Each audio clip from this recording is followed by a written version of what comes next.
You can bet that the team on the other side, they're not very happy with what's resulted in their position right now, losing a huge game against Minnesota at home. And when you lose those games at home, it really hurts. No doubt about it. I talk about the depth stepping up for the Wild, but again, going to that top line, Ek in the middle, Baldi and Kaprizov on the wings. They're playing with another level. I mean, Baldi has found that magic that Zuccarello usually has with Kaprizov. And you're right, Kevin, but when you get into playoff hockey, you have to have that next gear. You have to step up a little more. And the deeper you go, the more gears you're going to need because it gets tougher and tougher. These teams on both sides, they play hard, they work hard. And you know what? They compete hard, and that's what you want. That's what you want. You want the good games between them. We're going to have a chance to visit with Justin Falk, who played for the Wild at one time. He's going to be on our guest after the first, but he was telling me the game with Winnipeg and St. Louis, the first game, was just like a bloodbath. Wow. He said it was unbelievable. If he had to watch one game, that would be it. But that's what happens when you get to playoff competition. It gets harder and harder the higher you go. Well, the top line has been great for the Wild. I look at the top line for the Vegas Golden Knights, and their big guys have been quiet. 0 points for Eichel, Stone, and Barbashev. What are the Wild doing so well to limit them? Well, they're keeping it at bay is what they're doing. You know, they're controlling the puck. Minnesota's, they're worried about them at the same time. They're controlling their own destiny. They're handling the puck well. They're playing what they have to play as a team. You can't just worry about the other team. You got to respect them.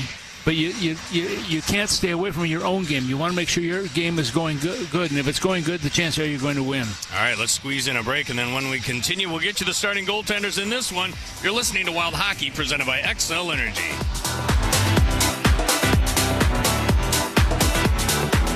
This is Trey Anastasio from Fish. Fish is known for legendary live performances. The thing that I like the most is that everybody says yes to every idea. And on-stage improvisation. When I walk on stage, I've trained myself to go completely blank. Dive into their weird and wonderful world with exclusive commentary and shows hosted by band members. There's a lot more preparation than might be seen, but there's also a lot more abandoned than might be believed. Fish Radio, Channel 29, and at home with the SiriusXM app.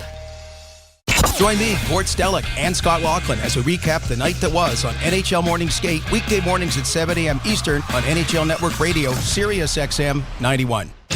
The biggest names in the game. Trying to get behind, wrist the line, and walks in, put it between his legs, shoots it, score! NHL play-by-play on Sirius XM.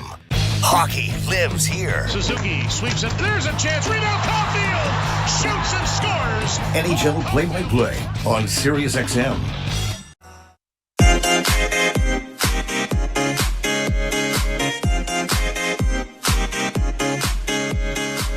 No one cares what we did 2 years ago. Nobody cares. They respect us for what we did, but they don't care now. Some of our guys got to realize we started Sunday here, so get hungry, get competitive. They were hungrier than us and more competitive than us the first half of the game, and, it showed. Golden Knights head coach Bruce Cassidy not happy after Game 2. Hopefully he's even more upset when Game 3 is done. Tom Reed's got the starting goaltenders presented by Steel. We know it's a rematch, Tom, from the first 2 games. That includes Philip Gustafson. How good was he in Game 2, especially at the beginning when the Golden Knights were on fire, and then at the end when they were trying to preserve that lead? You know, Gus has been good all season long for this hockey club. He had a little bit of spell there at one point, but he started the season strong, gave Minnesota a chance to get the confidence in the league in that season, and backed off a little bit. But boy, he has really stepped up here right now, and that's what you need. You have to have goaltending. In the 2 games he's played, 2.52 goals against average, save percentage of over 91%. But this is great for him. This is his second trip to the playoffs, so I'm sure he's excited again. Excited for him as well. We say it's a rematch of the same 2 goaltenders. That means more Aiden Hill for the Golden Knights? Yeah, and of course he was part of the Stanley Cup back in 2023. He played in 16 games in that one with a 2.17 goals against average. He won 16 games. I mean, that's what you have to win in order to get the Stanley Cup. But he's been good against Minnesota. In the seasons, he's played him 8 times. He's won 3 of the 8 with a goals against average of 2.90 and a save percentage of over 90%. But he'll get the call here, same goaltenders, and I don't think we'll see much of a change unless something happens down the road. All right, thank you, Tom. He delivers the starting goaltenders presented by Steel. Steel walk behind, zero turn, and stand on mowers are built to get the job done. Shop online or at your local Steel dealer. Steel, let's go mow. For the Wild, no changes to the lineup. Everything's the same as the first 2 games, so it should be a lot of fun here in St. Paul as they're getting ready to amp things up here at XL Energy Center, so don't go anywhere. When we continue, not only will we hear from Joe O'Donnell, we'll also bring you Marcus Felino. That's next. You're listening to Wild Hockey, presented by XL Energy. Fantasy Sports Radio is introducing you to the future stars of fantasy football at the NFL Draft. The top of this draft class has big-time talent. They're going to make an impact on fantasy football in 2025. Find out which rookies you need to draft if you want to win your league right now. I am getting Ashton Genty in 2025 in the earlier rounds. Follow the NFL Draft from a fantasy football perspective right now on Fantasy Sports Radio, Channel 87, and the Sirius XM app. Join me, Gord Stellick, and Scott Laughlin as we recap the night that was on NHL Morning Skate, weekday mornings at 7 a.m. Eastern on NHL Network Radio, Sirius XM 91. The world's most thrilling league is now in the palm of your hand. Hear every English Premier League match all season long on the Sirius XM app. Just search for your favourite team. The best hockey lives here. Burns gets it back, stick handles to the backhand, moves in front, score! NHL play-by-play on Sirius XM. The biggest games in the world. Ovechkin fires! He scores! Sirius XM NHL Network Radio. The following is an exclusive presentation of the National Hockey League and the Minnesota Wild Radio Network.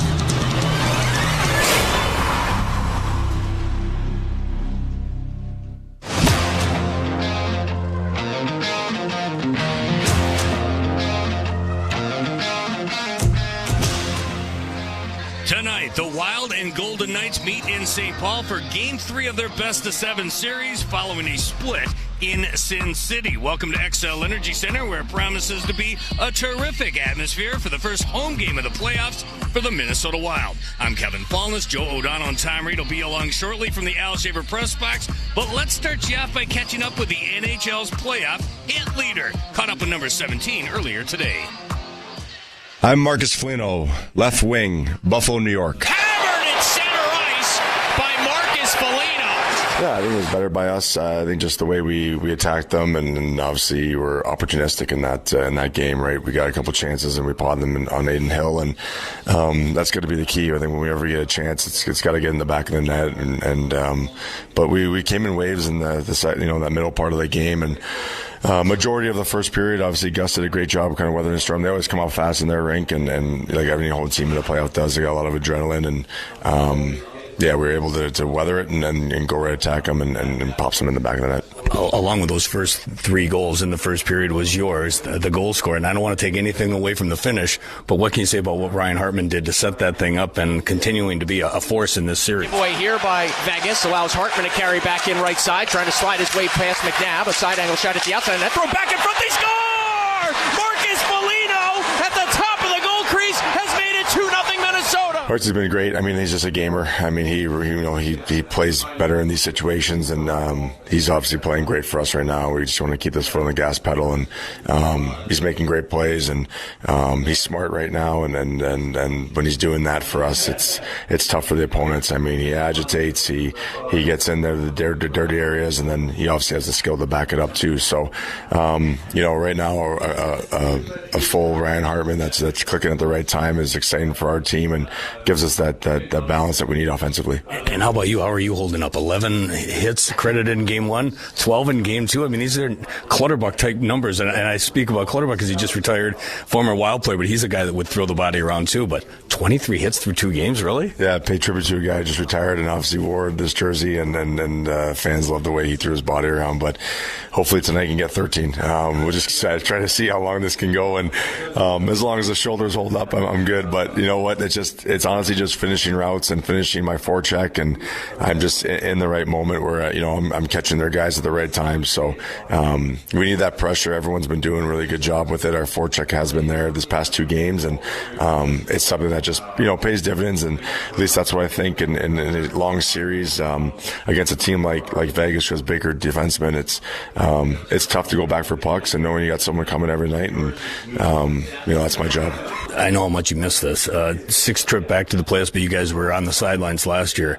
How much are you enjoying being back in the heat of the battle of the Stanley Cup playoffs? This is what it's all about, right? It is. I mean, it's stressful, yeah, but I mean, this is the best stressful to have. It's the pressure, the excitement, every shift means something. I mean, this is what you play for, and we're so excited to be here, and obviously the route that we got to take to get here, it just makes us want to work harder and wants us to stay in this moment as much as we can, right? We don't want to look too far ahead, but you can look back and realize the work that was put into it since last year, missing playoffs, and it gives you a little bit more adrenaline in this playoffs coming into it and being more as a team. And,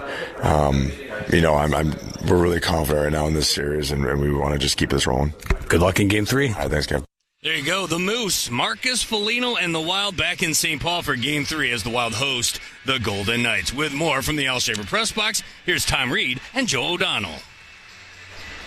And thank you very much, Kevin Fulness. Good evening, State of Hockey and friends, and welcome to Game 3 between the Minnesota Wild and the Vegas Golden Knights with the best of 7 tied at a game apiece. Joe O'Donnell, Tom Reed here with you. And Thomas, the Game 2 start for the Wild. Marcus Felino kind of just touched on in that interview with Kevin. For a lot of our Minnesota Wild Radio Network listeners out there, it was Philip Gustafson early. Like, we talk about the 3 first-period goals, but Vegas started on time. They had the Wild running around a little bit. If not for Philip Gustafson, maybe it's a different Game 2 outcome. What did you see? Well, Joe, it's interesting. At the start of the year, I said the things that are going to be important to Minnesota are going to be, number one, their goaltending, and number 2, it's going to be their specialty teams. And I think they certainly got the goaltending right from the beginning of the season. There's no question. Minnesota's not been in the playoffs in 4 days shy of 2 years. And the last time they played was against Dallas. They got beat in that contest here in St. Paul. But right now, that was last year what happened. And you could almost hear in Felino's voice, too, how disappointed they were. They weren't in the playoffs last year. You work so hard starting in May. That's when they start, a lot of these guys, and go all through the training camp and into the season and make things work, and you don't get in the playoffs. Now you got to start all over again and hope you can get there the next year. And Minnesota has made it back. Through 2 games, the Golden Knights' top stars haven't really produced.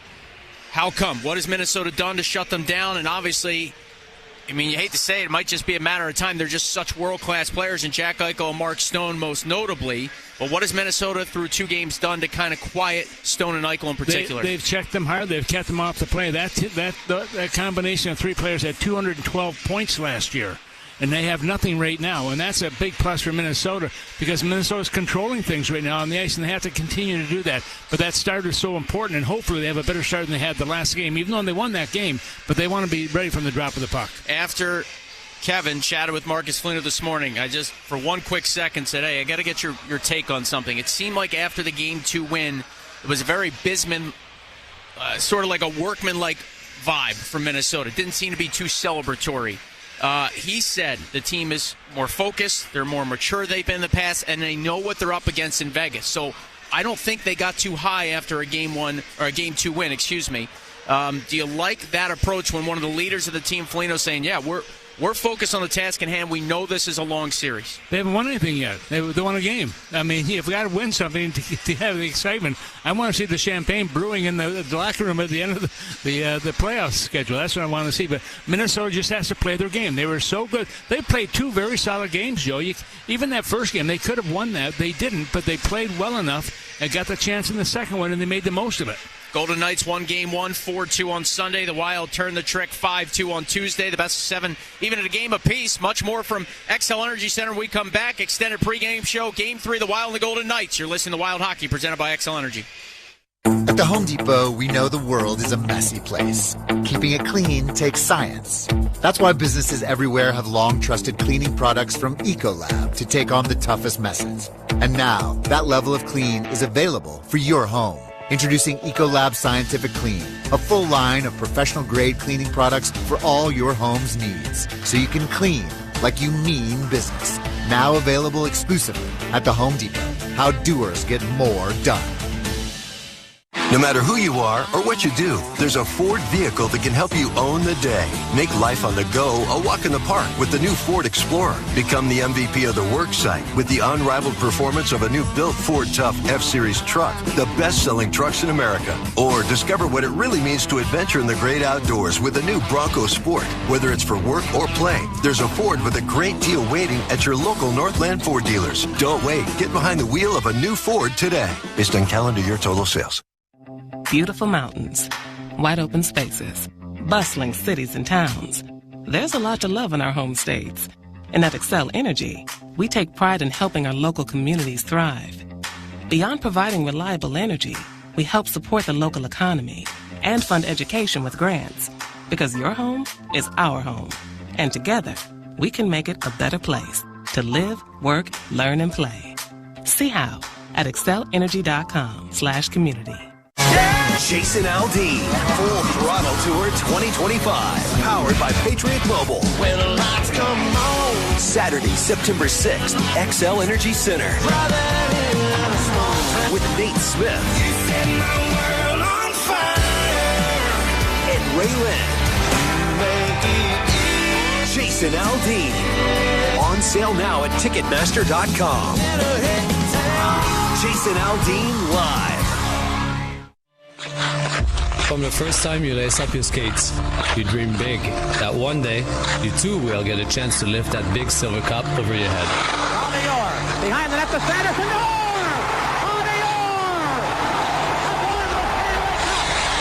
It's the greatest trophy in all sports, and the journey to capture it begins now. Canelli to Nystrom, he scored! Bob Nystrom scores the goal. The Islanders win the Stanley Cup. The road will be a difficult one of the most grueling in all of sports.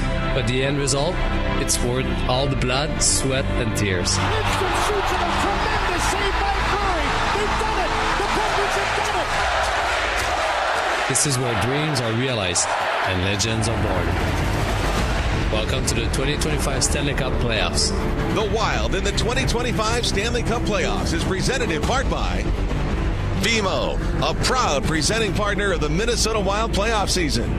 Treasure Island Resort and Casino, Minnesota's destination for fun. Plan your island getaway at TICasino.com. Xcel Energy, proud partner of the Minnesota Wild. And by the Minnesota Wild Podcast. Get your daily audio at wild.com/podcast or subscribe at youtube.com/MNWildPodcast. And now, live from Xcel Energy Center, here's Tom Reed and Joe O'Donnell. From the Al Shaver press box, Joe O'Donnell, Tom Reed back here with you. Game 3, moments from now. Lots of, excited people. The lights are out on their phones. This place is packed, and this should be a great atmosphere. We're going to bring you the starting lineups, national anthems. But first, on the video board, a little teaser for Game 3. We were raised with a stick and a pair of blades. That sound?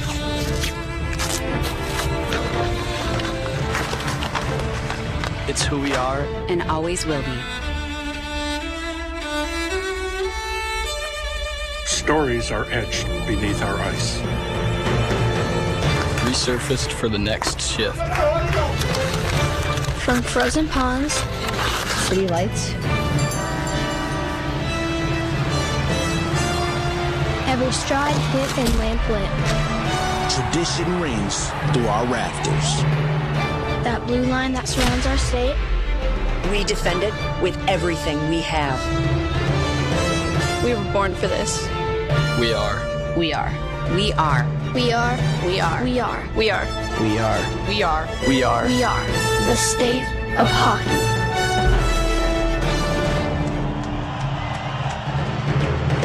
And now let's meet tonight's BMO flag bearer, Noah Slutier from the Osseo. We got Joe O'Donnell, Tom Reed here with you as we get you set for game number 3. The Wild and the Golden Knights best of 7 tied a game apiece. Great work by the Wild digital staff, marketing staff, and all those folks behind the scenes to put all this stuff together. And we wait Adam Abrams and the starting lineups. They've got a laser show on the ice, Tom. Should get one of these for the pub. And then, you pay for it, please. You got it. Somebody's going to pay for it. We'll just bring it over from here, right down the street. That'd be all right, yeah. This is great. I mean, the fans are here. They got the lights on their cell phones all lit up, and the laser show looks pretty awesome. We'll see if the Wild hopefully can start on time in this hockey game and put their early stamp on game number 3.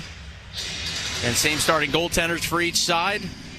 With a split in Vegas, the Wild back at home, and essentially it's a best of 5 now with Minnesota holding the home ice advantage. So we'll see how Game 3 sort of develops in front of us. We're looking at about an 8:20 puck drop or so. Yeah, and the one thing I can guarantee you, the players right now waiting to get on the ice to start this game are saying, come on, guys, let's get going. We want to play the game. We want to get on the ice. I know what it's like when you're standing there and all you hear is the noise and you hear the crowd and so on, but you're so anxious to get on there and get those butterflies out of your system and get ready to play the game.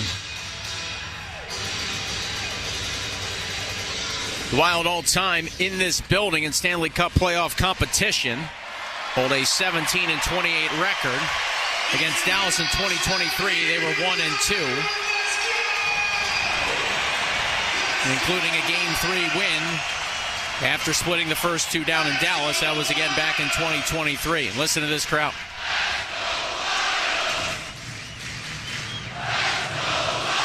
And, of course, Nordy leading the parade on that as well. That's how they started. Let's hope they finish that way, too, with a lot of excitement in their voice. It appears no lineup changes for either side as far as the forwards and D pairs go. Although Ivan Barbashev is going to jump back up with Jack Eichel and Mark Stone. We did see Brett Howden there for stretches of the first 2 games for the Golden Knights. Well, it'll start very physical, Joe. I would expect both these teams to be as heavy out there as they possibly can be, trying to take control of the game early on. That's where the faceoffs are so important for Minnesota. Try and get those draws early, get in the offensive zone, jump it in the corners, go and get it, and make some plays. They've got one final hype video that they are showing on the video board as the officials have now taken the ice. And I think you're right, Tom. The nervous energy probably just builds at this point for most of the players. Warm-ups have been completed, and they're just trying to stay as ready as possible. Yeah, and that nervous energy you talked about, that starts in the morning. You start thinking about the game, and, of course, you have meetings in the morning talking about power plays and penalty killing and what you have to do on the ice. And now you get to the rink and you're ready to go. You want to get on the ice, and finally starting to step on the ice right now are the Vegas Golden Knights, and Minnesota will not be far behind. After Game 2, Bruce Cassidy, the Golden Knights head coach, really challenged his group, said the Wild were hungrier, more competitive, and he said nobody cares what we did 2 years ago in reference to their Stanley Cup title. And here come the Minnesota Wild. Minnesota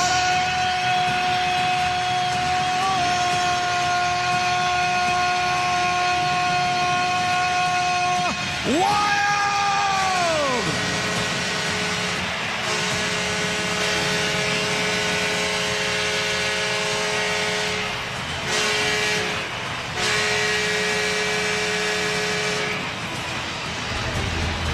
Now let's meet the starting lineup for your Minnesota Wild.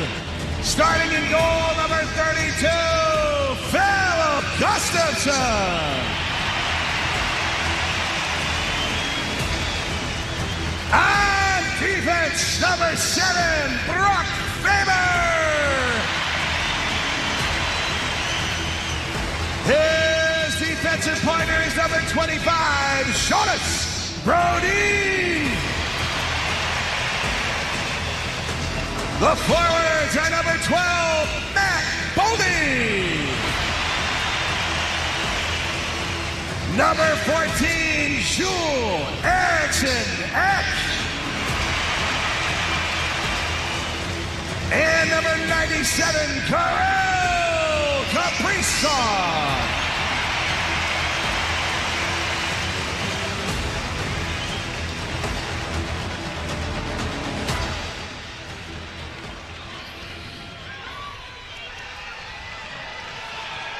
As we honor America, please welcome tonight's guardian of the game, Sergeant First Class Jaden Jeffries.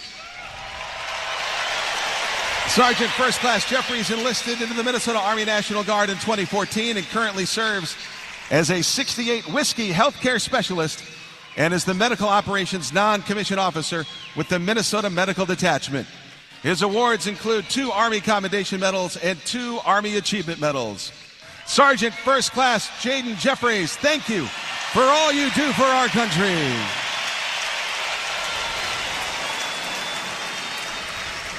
Now, please remain standing. Remove your hats and welcome John DeCosmaker as he leads us in the Star-Spangled Banner.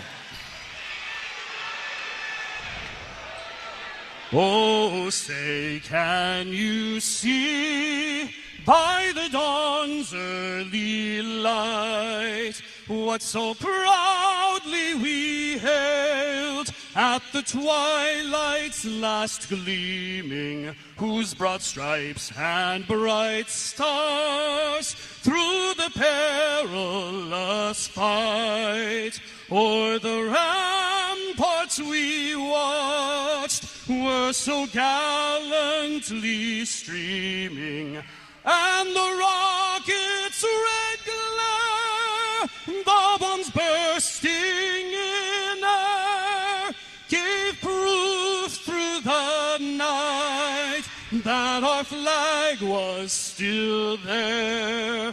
Oh, say, does that star-spangled banner yet wave o'er the land of the free and the home of the brave?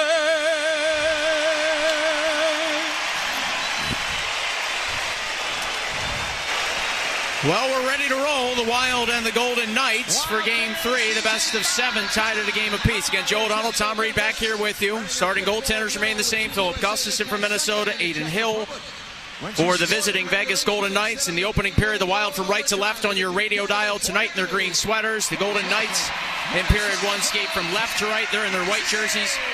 Here's Taylor Heisey, Minnesota Frost and women's hockey star with Let's Play Hockey. Wild fans, it's game time. So everyone say it with me.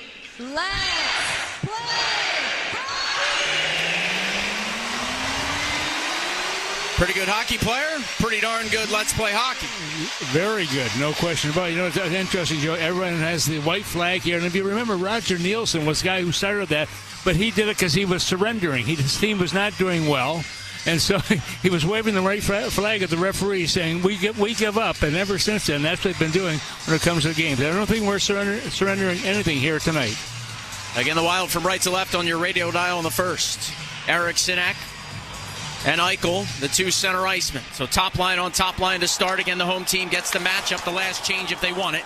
And we're underway here in St. Paul as Barbashev tries to work through the slot. A bouncing puck grab by Eric Sinek. Barbashev bumped him right off the disc. Faber right side, hounded by Stone. Mark Stone, offensive zone. Worked it free to Eichel. Baldi chucked him down to the surface. Faber along to Brodin in left wing corner. Jonas Brodin will snap a pass out to center ice. It rattles around. Baldi, who's been outstanding through 2 games in the series, hacks it in. Kaprizov goes to work. Try to center for Eric Sinek. Look to muscle his way past Pietrangelo. Now Kaprizov rolling one in front. Having a bit of trouble with it was Hill. He'll shrug his shoulders as the Golden Knights carry along. Eichel to Stone, loading, firing, and it's blocked by Middleton way up and into the netting. Well, just what I expected. A couple of good hits by the Vegas Golden Knights right off the bat here. They want to be a little more physical. They want to slow Minnesota down, and that's the way to do it. But Minnesota's got to use that acceleration, get away from the checks, move the puck going north, and get the shots to the net. Gustafson stopped 30 of 32 in a Game 2 win. Hill at the other end in Game 2 at T-Mobile Arena stopped just 12 of 16. Just the 6th time in 21 Stanley Cup playoff games for Aiden Hill, where he played at least 40 minutes, that his save percentage was under 90%. Hurdle thrown from the circle.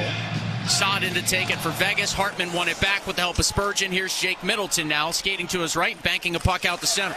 That was taken away by Braden McNabb, who, like his defense partner Shea Theodore, had a rough Game 2 to say the least. McNabb a -4, Theodore a -4. Here's Marcus Felino for the Wild. Over the offensive blue line, left side, found Hartman. Way up top, Middleton has a lane. Moved it along, Spurgeon walks in with a shot. Hill made the save. A lot of room there for the Wild defense. Minnesota's moving the puck from tape to tape, and that's the important thing right now. Minnesota's doing a nice job of coming out of their own zone, getting shots to the front. Middleton went D to D. Spurgeon up ice looking for Gustav Nyquist. That pass didn't connect cleanly. Now Felino inside his own blue line with 23 hits for the first 2 games, tied for second most ever in a 2-game sequence in Stanley Cup playoff history. Middleton scales along, but this is an icing call on the Wild with $1:35 gone by in the first, and Minnesota with the only registered shot and a scoreless game so far. Yeah, and you heard Felino talking to Kevin also, the fact that those shots, hope my shoulders hold up, and that's what he was saying in that situation, because when you play the body like that, you're going to have a lot of aches and bruises and everything else that go with it. And we'll talk a little bit about Cal Clutterbuck as we go along here too. He just retired as the, of course, played for Minnesota for about, I think 7 years. 6 years, according to Kevin. 6 years, and had a lot of hits over those years. I'm sure his body felt a lot of it. Middleton through his own slot, weaves one along. It was just kept in by Haig and then stashed out to center by Zuccarello. Back to grab it, Zach Whitecloud. He'll pop it in the Wild zone.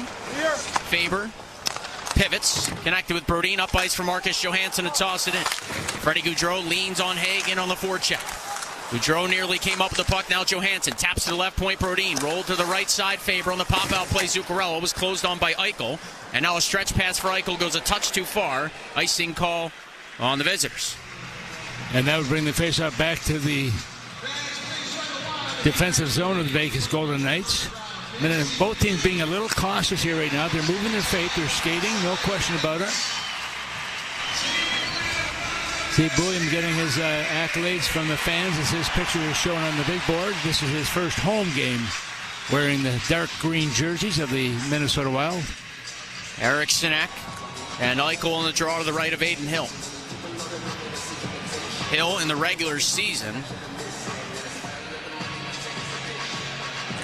was excellent, as we know. 32 wins, 5th in the league. 12-3-1 after the Four Nations face-off. As the Golden Knights scale it out the center off the draw, Faber rolls it back in. Left wing side, Kaprizov hurried one in front. That caught the glass. Matt Baldi, right wing corner offensive zone. Able to shake past Eichel. Try to center. Getting a piece of that was Eichel, who then threw Baldi down to the ice as Ivan Barbashev dances along, trying to cut his way through the neutral zone. Broken up by Faber. Brodin hacks it along Baldi. Over the blue line, looking for Eric Sinek. Pietrangelo rammed into him, and the puck sent back out to center. Golden Knights finishing their checks. Every time they get a chance, they're going to play the body, especially early on. The Wild had 90 hits through the first 2 games of the series. As a giveaway here, walks Mark Stone in left side, and his shot swallowed up by Gustafsson. And that's where the goaltender, you watch Gustafsson also, he's focused where that puck is right now, and that was Stone coming in from the right side, or the left side, I should say, and he has to be aware of where that puck is. And at the same time, he's got to be aware that there's guys coming in from behind just in case there's going to be a pass made. We got a penalty call here on Vegas. Too many men on the ice. Oh, boy. I missed that one. Shame on them. Right? Of course. But we'll take it. Yep. Stone, by the way, was a -3 in Game 2, had just 1 shot. Yeah, 2:46 the time of the first penalty of this scoreless hockey game going to Vegas. And I'm guessing, sorry to cut you off, Tom, I'm guessing that shot will come off the board for Stone, because if there's a penalty, too many men on the ice, the shot would never have counted. So the Wild getting their first power play at Game 3, their 3rd of the series. They had 1 in each of the first 2 games, came up empty in both. Eric Sinek won the draw. Baldi taps to Bouillon. Bouillon finds Matt Zuccarello, left wing side. Carrying in down near the goal line. Tossed it back up top for Bouillon. Surveys to the top of left circle. It's Kirill Kaprizov. Kaprizov waiting, coming off the 2-goal game. Down to Zuccarello in front. A chance by Eric Sinek. Hill made a kick save. Rebound gathered by Minnesota. It's Bouillon. Feeding Kaprizov. Down behind the net of Hill. Coming out on the netminder's glove side is Kirill Kaprizov. He'll go all the way up top. Firing one. He scores! Traffic in front. It's a power play goal. And the Wild are off and running in Game 3. It's 1-0 Minnesota. Well, 3:13 the time of the goal also, and you're absolutely right. You lost Kaprizov, and Bouillon out there making a nice play with just prior to that, holding on the puck, making the pass, and it's Kaprizov was going to get the result of getting that pass at the end. He makes no mistake. Looks like he's going to circle the wagons, but suddenly caught, I think, the goaltender off guard. I don't think he was expecting it. And it's in the net, and with that, on the power play, Minnesota takes the lead 1-0. This goal, as I say, comes at 3 minutes and 13 seconds of the first period on their third shot. And Tom, Joel Eriksson, after the first 2 games, didn't have a point, but he's been impactful, really hasn't needed to.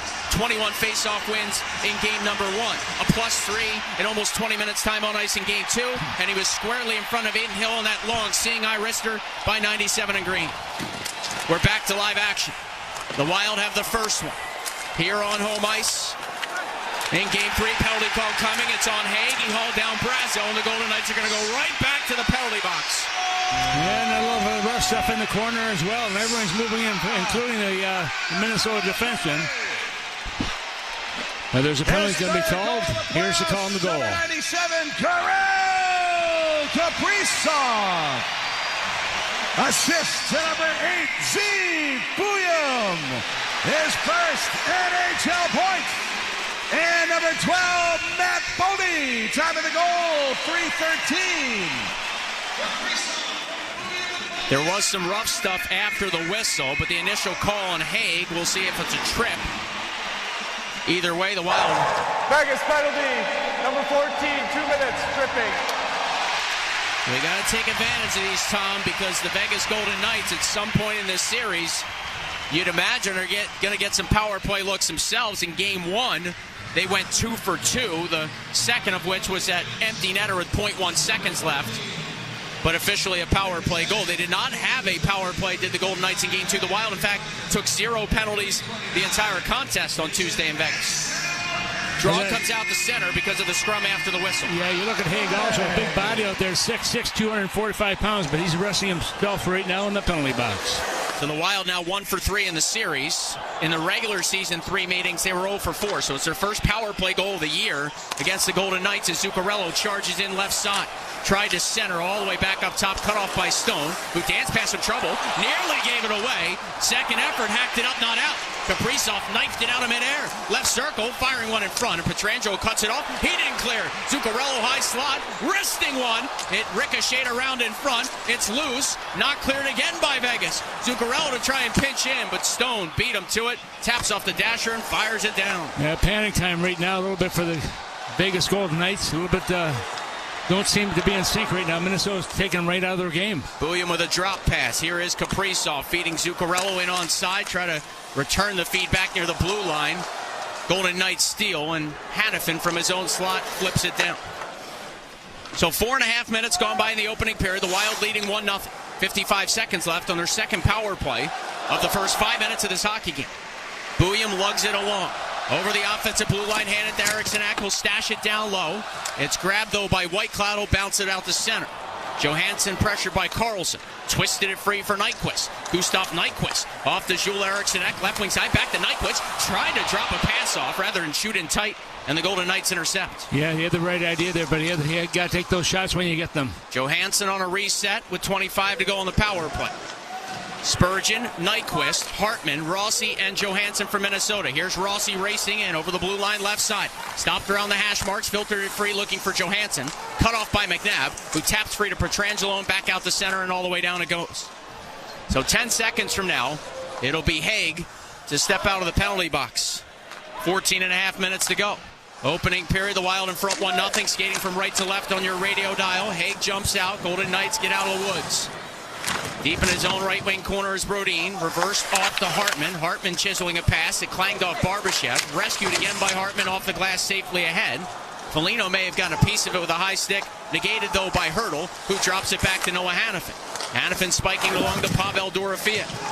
He was able to roll it deep into the Wild zone.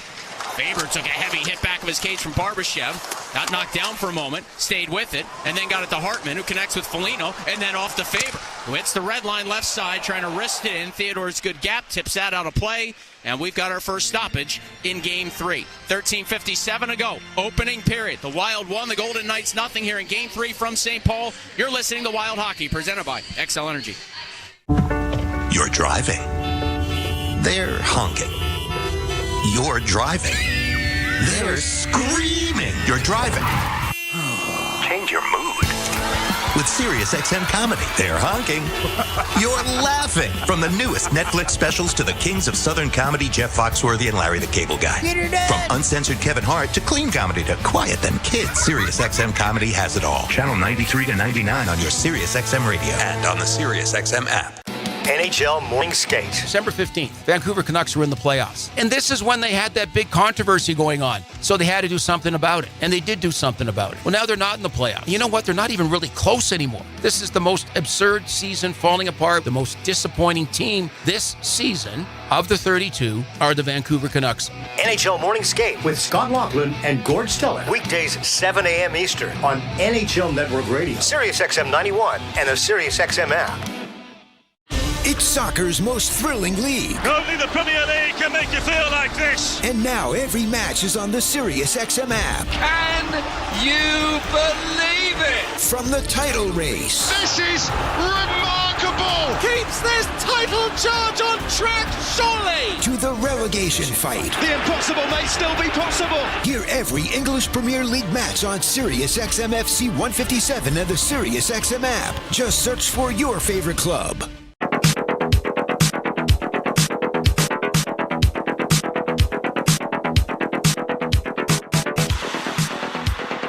Well, 13:57 to go here in period number one. Minnesota in the lead right now in the power play. The goal by Kaprizov, his third of the campaign in this series.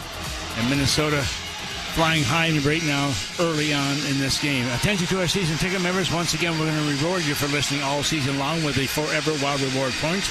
Enter the code OURICE. That's OURICE to receive 100 bonus points on your account. That offer will end at midnight tomorrow. Right now, the face-off in neutral ice area just outside the defensive zone of the Vegas Golden Knights. The Wild in their Stanley Cup playoff history, 24-11 when scoring first. They got the opening goal in game number 2 en route to 3 in the first. And if I remember correctly from back when the Wild and Golden Knights were about to drop the puck in game 2, I noted that at the time Stanley Cup playoff games, when a team scores first, they were 10-2. But that would not include yesterday's games. As Gustafsson out with his goal stick, floats one along, cut off by the Golden Knights. Here's Howden. There are 2 goals in the opening game of this series. He'll cycle it off for big Keegan Colasar. Had a contract extension earlier this year. Big physical power forward. Bouillon defended him well. Coming through center ice, Justin Brazeau. Wild come cleanly through center. They lace it in. Brazeau now cuts off the clearing attempt by Hill. Brazeau sent it down low. Trenton center. Rossy scores! Rossy, and it's 2-0 in favor of the Wild. Huge goal for Minnesota coming at 6 minutes and 51 seconds of the period. And just once again, the tenacity of Minnesota in this first period has been tremendous. And Rossy, what a big break this is for him. He has struggled somewhat the latter part of the season, the end of the playoffs, the first couple of games. But you know what? He picks this one up, and he needs the confidence, be able to know he can put the puck in there. He does a great job there of that header, like almost a seeing eye dog. He was able to put that one right in the side, knew what he had to do, and Minnesota with a 2-0 lead coming at 6:51 of period number 2. Number 1. Puck management was an issue for the Golden Knights in game 2, well documented. In fact, Bruce Cassidy, the Golden Knights head coach, said before the series, when our game kind of goes awry, it's puck management. That time it was Hill, the netminder, that played up the boards, and Brazeau cut it off. Moments later, it's in the back of the net. First goal of playoffs for number 23, Marco Rossy. Middleton to drive off the rush. Kick save by Hill. Baldi to the rebound. Outside the left circle, chunked it around the boards. Pinching in Spurgeon. Spurgeon back to that. Kaprizov tried to one-touch in front. Came back to him. Nearly lost it and then whipped one just wide. Berdina crashed down right side. Cycled it off behind the net looking for Baldi. Petrangelo there to touch off the dasher. Barbashev got it out to center. And Jack Eichel to pick it up for Vegas. Eichel over the blue line. Handed it back to Stone. Stone shifted past a check. Wheeled it to White Cloud for a wrister. Gustafsson never saw it. It came off the end glass. Eichel turning to fire one. And Faber able to mute that away. Baldi will chunk it out to center. Kaprizov scoops ahead. The Wild trying to change. And Nick Hague to settle it down for the Golden Knights. First ever Stanley Cup playoff goal for Marco Rossy. Here's Dorofeev off the rush with a shot block. Came back to him. Side of the net, center. It was blocked by Felino. Dorofeev now to the point for Hague. Rolled along the white cloud. Shooting one. Glove save Gustafsson. No traffic in front. The screen from Hurdle coming around the net. Got there a touch late. Yeah, and that second goal, Joe, that's scored by Minnesota's fourth line, and you want to get some action coming from your different lines. You want all the lines to compete and also contribute, and that certainly is the case here because the wingers on that getting the assist on that goal with Rossy being the center iceman. Trenton and Brazeau gets the assist on that, and that gives Minnesota that 2-0 lead. They've had 2 goals on just 5 shots here in the first period. Trenyon's first career Stanley Cup playoff assist to go along with 6 goals for Brazeau, his third career Stanley Cup playoff point in 12 games. So a draw to the left of Gustafsson, Carlson and Gaudreau on it.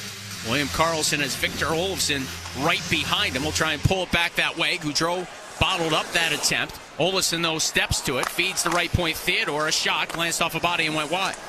Riley Smith now. Smith trying to cycle off for Olofsson. Well defended by Middleton. Spurgeon couldn't get a puck out. Gaudreau bats one away from trouble. Now Smith a drive, and that's in the belly of Gustafsson. Well, Minnesota's got to be careful here. They've got a 2-0 lead here. They don't want to sit back. They want to keep that energy going and getting that puck out of the zone as quickly as possible. A nice clean breakout, and then get action at the other end. 11:34 to go here in the first period. 2-0 Minnesota. Goals by Kaprizov and also Rossy. With Kaprizov, that's number 3 in the year for Rossy, number 1.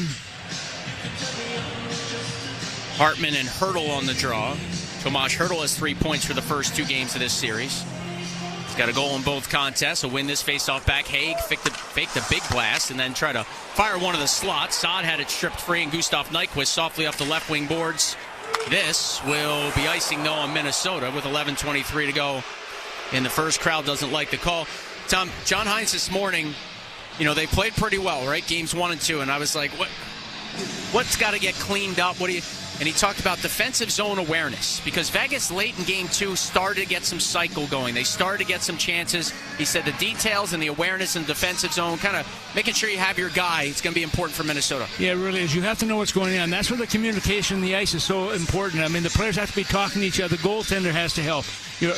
And you recognize the voices. You have to be careful. I can remember one time that it was Yvonne Conroy was hollering my name, and I thought it was one of my teammates that passed the puck back to him. He didn't score, but I learned a lesson in a hurry. Of course, being a young guy at that time, you learn in a hurry. Oops.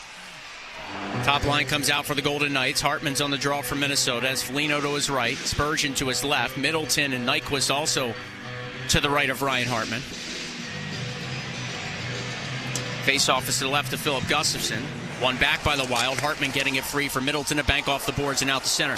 From a Golden Knights perspective, Bruce Cassidy sort of urging his team. It felt like as this series moved along, as Eichel wrister, good save Gustafsson with his right arm, to use the outside when it's there through the neutral zone, but then really make sure they get into the middle of the ice when they can.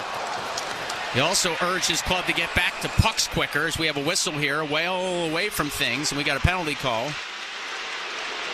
Is that on Minnesota for interference? Might be both players. Yeah, it's going to be. Okay.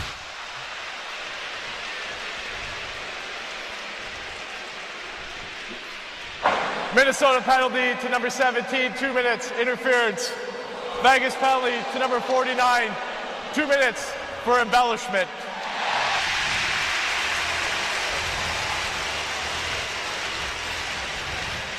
Time of the call is at the 9-minute mark.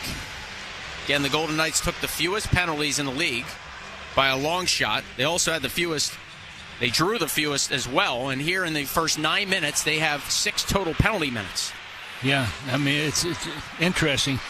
In the first 2 games, Vegas had 2 minor penalties and Minnesota had 2 minor penalties. That was it.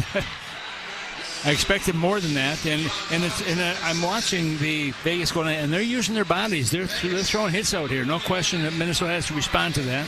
So a 4-on-4 scenario. Eriksson, Baldi, Faber, and Brodin for Minnesota. Eichel, Stone, Hanifin, and Pietrangelo for the visitors. But again, just to Bruce Cassidy talking about using the middle of the ice and kind of fighting their way there. but he also talked about getting back for pucks quicker. He was asked about Felino throwing his weight around the series. He said one thing we can do is throw legal interference in the neutral zone with our defense or with our forwards, but also if we get back the pucks quicker, hopefully we slow down his forechecking routes. Here's Brodin in the offensive zone in this 4-on-4 sequence. Absorbed hit from Pietrangelo, then center blindly. It'll leak all the way up top. Eriksson Ek waits for it at center point. Joel Eriksson Ek skates to his right, paddles it to Baldi. Baldi trying to shift free, finds Brodin, back to Baldi. Baldi takes a look, rolled it along Faber, stops, tried to go back to Baldi, partially broken up, jabbed along, and just out to center ice. Minnesota here trying to keep the line, whistled down for offside. You know, you can see Brock Faber, they're kind of starting to back up a little bit, but by the time he realized the puck was going to be there, he couldn't get there in time, and the offside call is made. Well, Wild fans, you've brought the noise all season, but it's time to turn it up. Game 4 is this Saturday, and it's on our ice. It's time to show Vegas what the playoff mean to the state of hockey. Be there. Be loud. Get tickets today at wild.com/playoffs. And, of course, that's going to be a 3 o'clock matinee game on Saturday here in the capital city.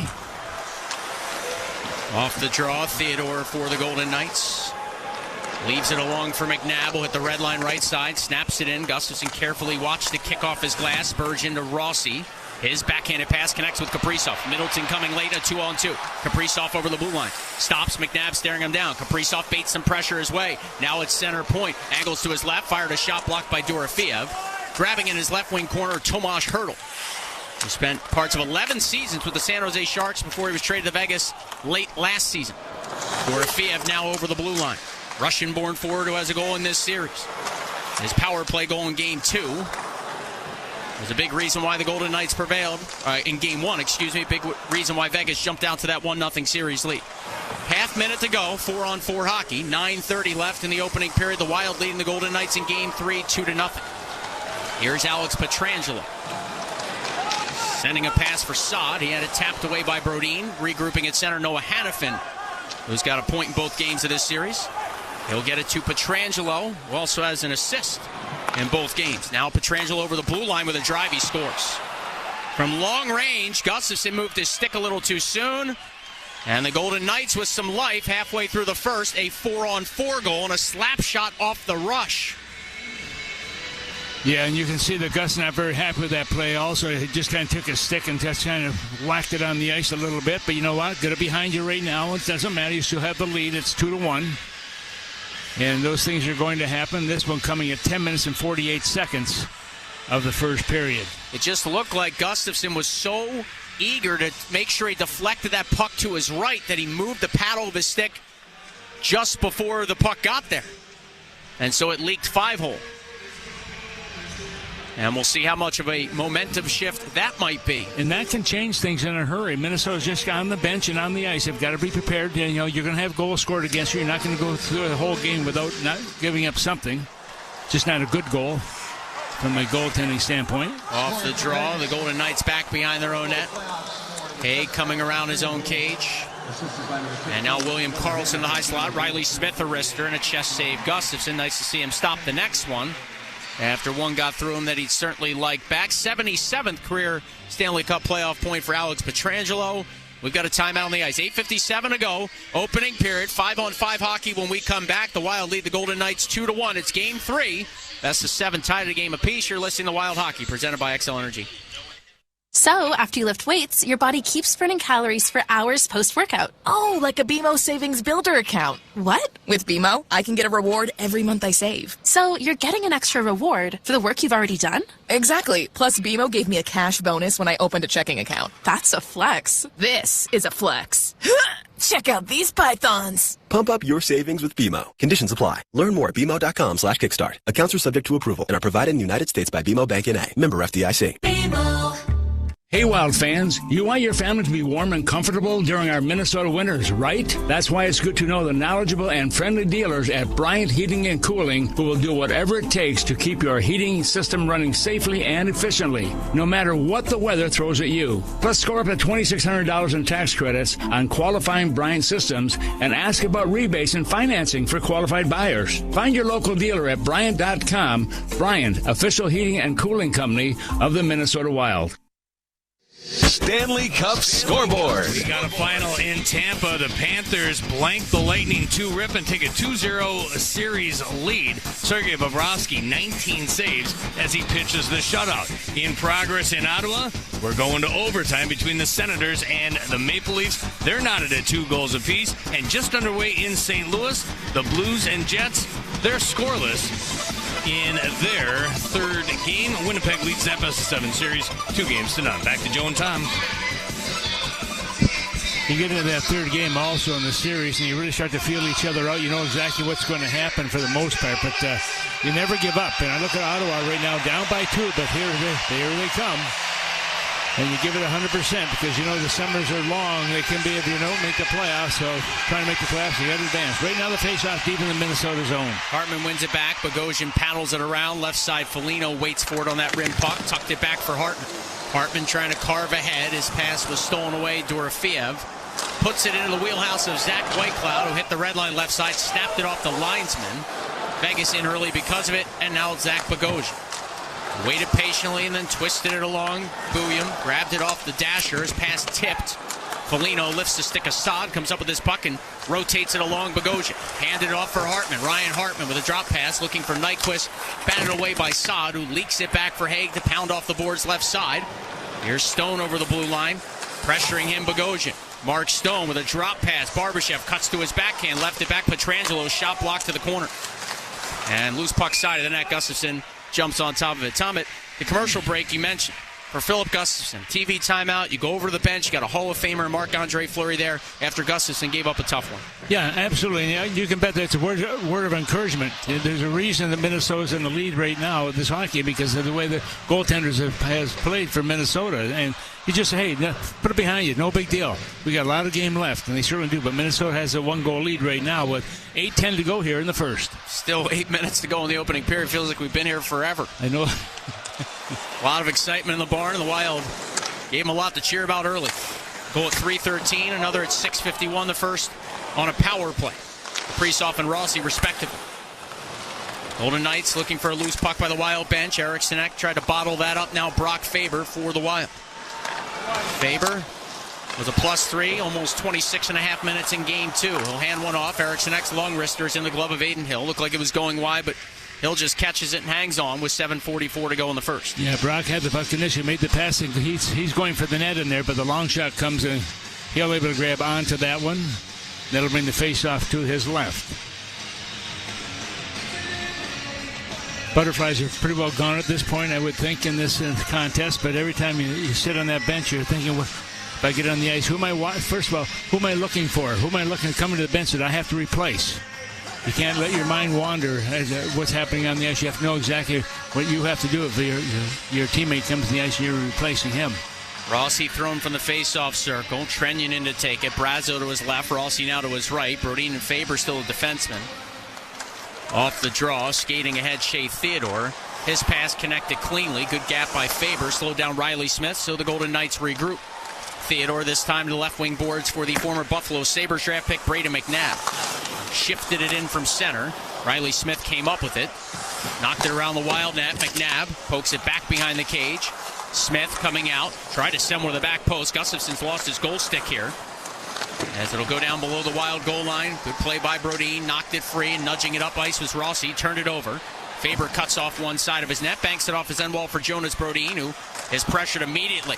And the Golden Knights forecheck causing some havoc. They'll come up with this puck with Keegan Kolasar. Still no goal stick for Gustafsson. Kolasar with a pass. Good stick by Brazo. Broke it up and chipped it all the way down the ice. Yeah, Gustafsson was like, boy, you don't feel right. It's like when you lose your cell phone, you don't know what to do. And Bogosian came off the bench, went and grabbed the stick for the netminder, skated all the way to his blue paint for him. Good job by the veteran Zach Bogosian. Golden Knights attack and come into the zone with Howden. Back of the net now looking for Kolasar. Bouillon tries to wrap him up. Keegan Kolasar trying to fight free. Bouillon did a good job to slow him down.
Now Nick Waugh at the left point. Barely held the line.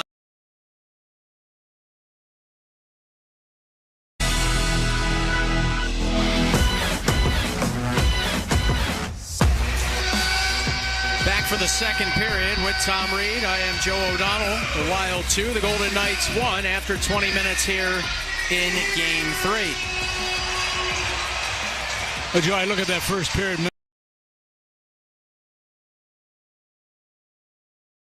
Minnesota had really a good start in that, but they backed off her, but they got a 2-0 lead here. Now they've allowed the Golden Knights to get back into it 2-0. But they've got to be much more aggressive here, especially the beginning of the second period and then the end of it as well. Start the frame 5-on-5. The Wild from left to right on your radio dial. The Golden Knights from right to left as Eichel tries to charge in. Stared down by Eriksson Ek. He found Hanifin through the slot, who spins right side. Hanifin had an assist on the goal by Pietrangelo.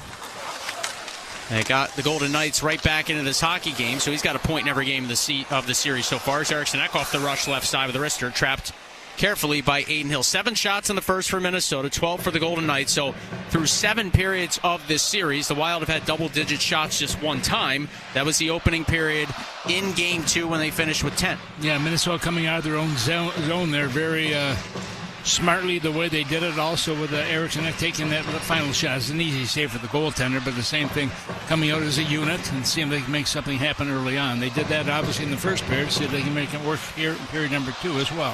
In the 3-game regular season series, the Wild had 62 total shots over the 3 games. The Golden Knights, on average, were 4th best in the shots against department in the regular season. They gave up 26.1 per night, so shouldn't probably expect to get too much against them, but if the Wild can crack the 30-shot plateau at some point in a game of this series, they would probably like their chances. Rimmed puck by the Golden Knights, squeezes all the way down. Gustafsson out with his goal stick, shook it the way of Rossy, one-handing it in the right wing corner for Zach Bogosian, who twists it to the right side. Trenyon, bottled up by 2 white jerseys. Golden Knights come up with it. Lost center, shot by Howden, blocked wide. Bogosian recovered nicely. Rossy to his left. Brazo finishes hit. Waugh scoops along. Brady McNabb is a man in front. Tried to drive one that way. Knocked away by the skates of Bogosian. Picking up Kolasar. Back up top for McNabb. Gold one in front. And a right arm, or a left arm save, I should say, by Gustafsson. As Hurdle came just off the Golden Knights bench. There were 2 jerseys in front of Gustafsson, both enemy colors. Yeah, there was nobody. Well, you're absolutely right. Both 2 whites there.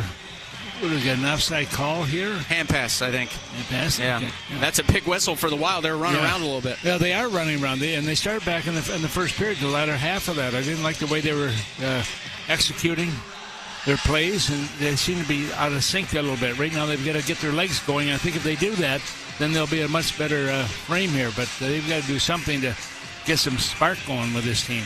That shot by Hurdle glanced off the left arm. The numbers on the sleeve of the jersey of Gustafsson, and then caught the outside of the goalpost as well. Haig fires in from center. Gustafsson out with his goal stick. And now a left wing breakout pass. Marcus Johansson tipping at it. Saad kept the line. Bouncing puck grab by Goudreau. Spun it off the dasher and then just worked it out to center. Sailed back along by Whitecloud. Not much behind that opportunity. The Wild go D to D. Spurgeon to Middleton. Hacked it ahead. Tip in on the backhanded part of his stick by Johansson. Out with his goal stick comes Hill. Flexed it into his left wing corner for Haig. A little pass into space for Hurdle, who twists it along the Whitecloud. Up ice it comes. Middleton trying to slow down his man. It's Dorofeev, who just weaves it back of the net. Spurgeon hustles it along. Johansson gapped up and tripped up by Hanifin. Play continues. It is Hurdle up near the blue line, turning and shooting one. It tipped around in front. Gustafsson used his stick to knock it away from trouble. Now Zuccarello to his left. Trying to pop it free, couldn't. Hanifin to the point. Pietrangelo activates, sent one to the slot. Karlsson looking for it. It's jabbed away. Well, the Golden Knights pressing again. William Karlsson down behind the net, hoping for Olofsson. Middleton leans on him. Victor Olofsson stopping and starting. Middleton trying to outwork him. Those 2 tie up. Karlsson to it. Got it free to Riley Smith. Couldn't get around Spurgeon, side of the net. Well, the Golden Knights win another foot race with Karlsson. Up near the blue line, turning, lifting one of the high slot. It ricocheted all the way into the corner. Galloping to it and firing one was Olofsson. That was blocked. But here's Riley Smith. Side angle chance went wide. Tired Wild players on the ice again. Pietrangelo a drive, knocked down in front. Olofsson fanned on his shot, and Spurgeon will send it off the boards and all the way down. This will come in on Hill, so no icing. Well, that gives Minnesota get a full contingent of fresh players on the ice. But they got to move their feet. I was hoping the intermission would do the Wild well as they could get some momentum back, but the first couple of shifts have gone the way of the visitors. Yeah, but you watch Minnesota, they're very slow on what they're doing right now, Joe, and that's the reason for it. They had a good start of the first game, in the first period, because they're moving their feet and making passes, good passes, and everything was in sync. But right now they're kind of sitting back a little bit, and they're allowing the Golden Knights really to take charge of this. Shots right now are 12-9 in favor of the Golden Knights. It's not that they're getting a lot of shots by the Golden Knights, but what they're doing, they're controlling the puck in the offensive zone. Eventually that opportunity will come for that one shot they need to tie up this game. Eriksson and Eichel on the draw to the left of Gustafsson. Eichel now thrown from the circle, and Bruce Cassidy really liked what he saw from his team in stretches of the second and third period in Game 2. He did say multiple times, it's time and score, though. The Wild were up 4-0, then 4-1, and so maybe they weren't playing to their game, just making sure they were a bit more safe than anything. But Vegas had some cycle time in Game 2, and Bruce Cassidy really urging his team to try and take some of that blueprint in Game 3, just because of how aggressive the Wild were up ice pressuring early in this series. It kind of caught Vegas off guard, something they didn't see from Minnesota in the regular season series. A pinching defense and aggressive forecheck. Brodin holds in left point for a moment, then it bounced out to center. He'll try and fire it back in and will.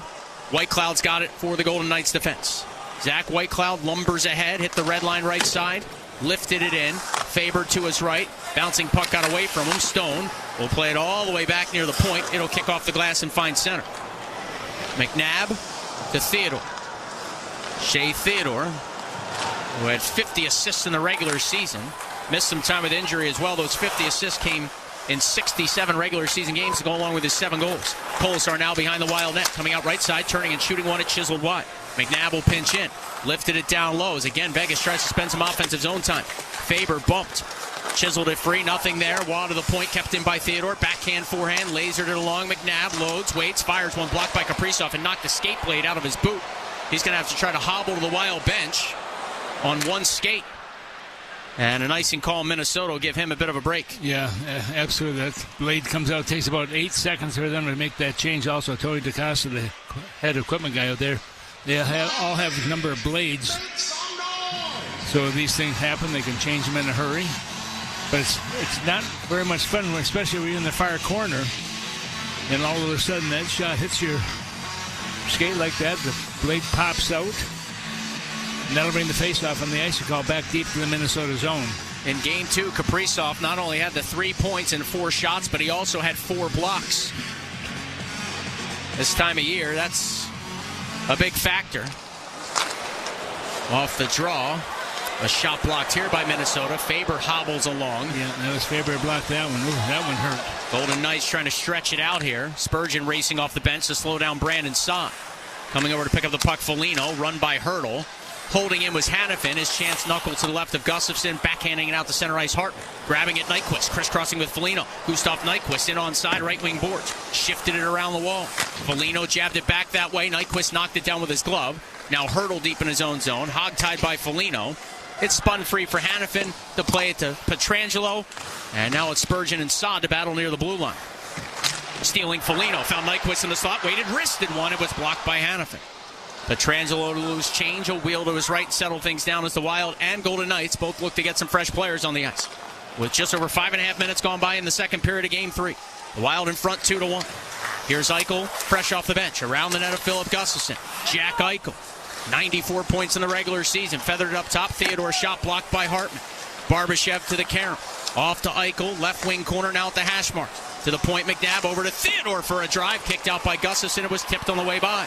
Golden Knights retrieve another loose puck. It's Eichel again. Trying to get around Brazo. Jack Eichel. Poke check by Middleton. Stays with it around the Wild cage. Stick handling up near the point. Eichel turns. Walks his way in right circle. Danced past Middleton for a moment. Middleton pried it free. Felino to his left. Jabs it out to center. Well, Minnesota kind of standing right now also, Joe. They're not moving their legs at all. And as a result of that, they're on the outside looking in, so to speak. Spurgeon in his own blue line. Paddle one along. We have a penalty call. It's Slash. And this is going to be the Wild's first penalty, resulting number 17, 2 minutes for slashing. In a power play. Didn't seem like much. Second minor for Felino in the hockey game. Timeout on the ice. Golden Knights down a goal, heading to their first man advantage of Game 3 when we come back to St. Paul. You're listening to Wild Hockey, presented by XL Energy. Join me, Gord Stellick, and Scott Laughlin as we recap the night that was on NHL Morning Skate, weekday mornings at 7 a.m. Eastern on NHL Network Radio, Sirius XM 91. The biggest names in the game. Trying to get behind Ristolainen, walks in, put it between his legs, shoots it, score! NHL play-by-play on Sirius XM. The world's most thrilling league is now in the palm of your hand. Hear every English Premier League match all season long on the Sirius XM app. Just search for your favorite team. NHL Morning Skate. December 15th, Vancouver Canucks were in the playoffs. And this is when they had that big controversy going on. So they had to do something about it. And they did do something about it. Well, now they're not in the playoffs. You know what? They're not even really close anymore. This is the most absurd season falling apart. The most disappointing team this season of the 32 are the Vancouver Canucks. NHL Morning Skate with Scott Laughlin and Gord Stellick. Weekdays 7 a.m. Eastern on NHL Network Radio, Sirius XM 91, and the Sirius XM app. Hey, Jim Rome here. What's cracking? Hi. Hope you're enjoying the game. And when you're not taking in a game, find us on Sirius Channel 161, XM Channel 206. In fact, we'll be there every weekday afternoon, 3 p.m. to 6 p.m. Eastern Time. If you've got something you want to break down from this game, you know where to find us. Just make sure you have it taken. Don't suck. Step your game up. That has never changed. In fact, the show has never changed. We're just back home. And it's great to be there. Sirius 161, XM 206. See you there.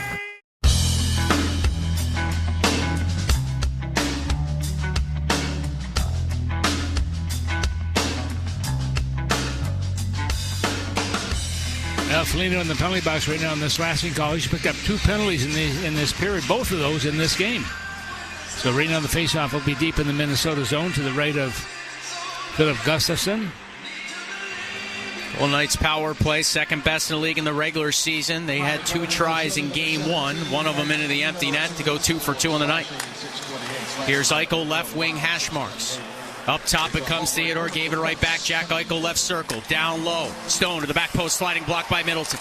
It's Middleton, Faber, Eriksson, and Baldi on the PK to start. Golden Knights keep in Hurdle. To the high slot, Theodore, wrister, glove save. Gustafsson able to get a whistle. Well, you look how they're moving the puck also, Joe, and they just tape the tape and they know exactly where they have to go. They're putting themselves in positions where they can receive the pass and get those shots away quickly if they have to. I mean, they just filled out 21 seconds, but boy, they are moving the puck in Minnesota.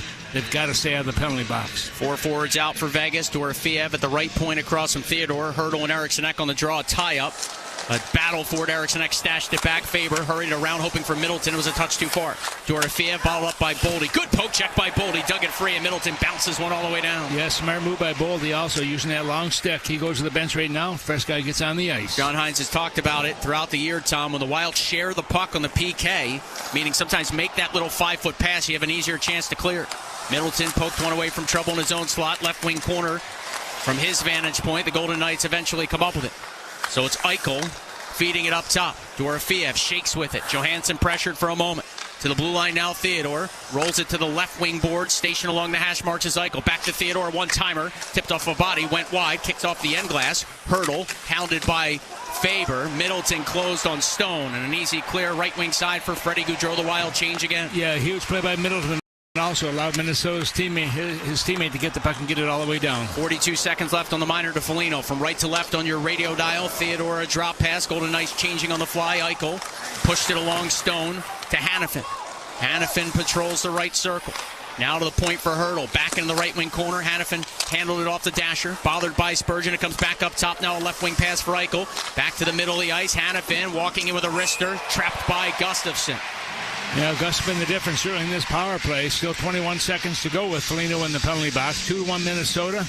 11:52 to go here in the second period. Shots right now 15-10 in favor of the Vegas Golden Knights. And Eichel, who spent the first $1.39 of the power play, finally sits on the bench. Carlson, Barbashev, Waugh, Hannafin, and Olofsson for the Golden Knights. Eriksson back out to take the draw to the right of Gustafsson. He's joined by Bogosian, Spurgeon, and Baldi. And a reset off the faceoff. On the opening power play of this series in game number 1, it took just seconds for the Golden Knights to score. But the Wild felt there was interference on the draw, and Freddie Gaudreau went uncalled. Moments later, Dorofeev into an empty net.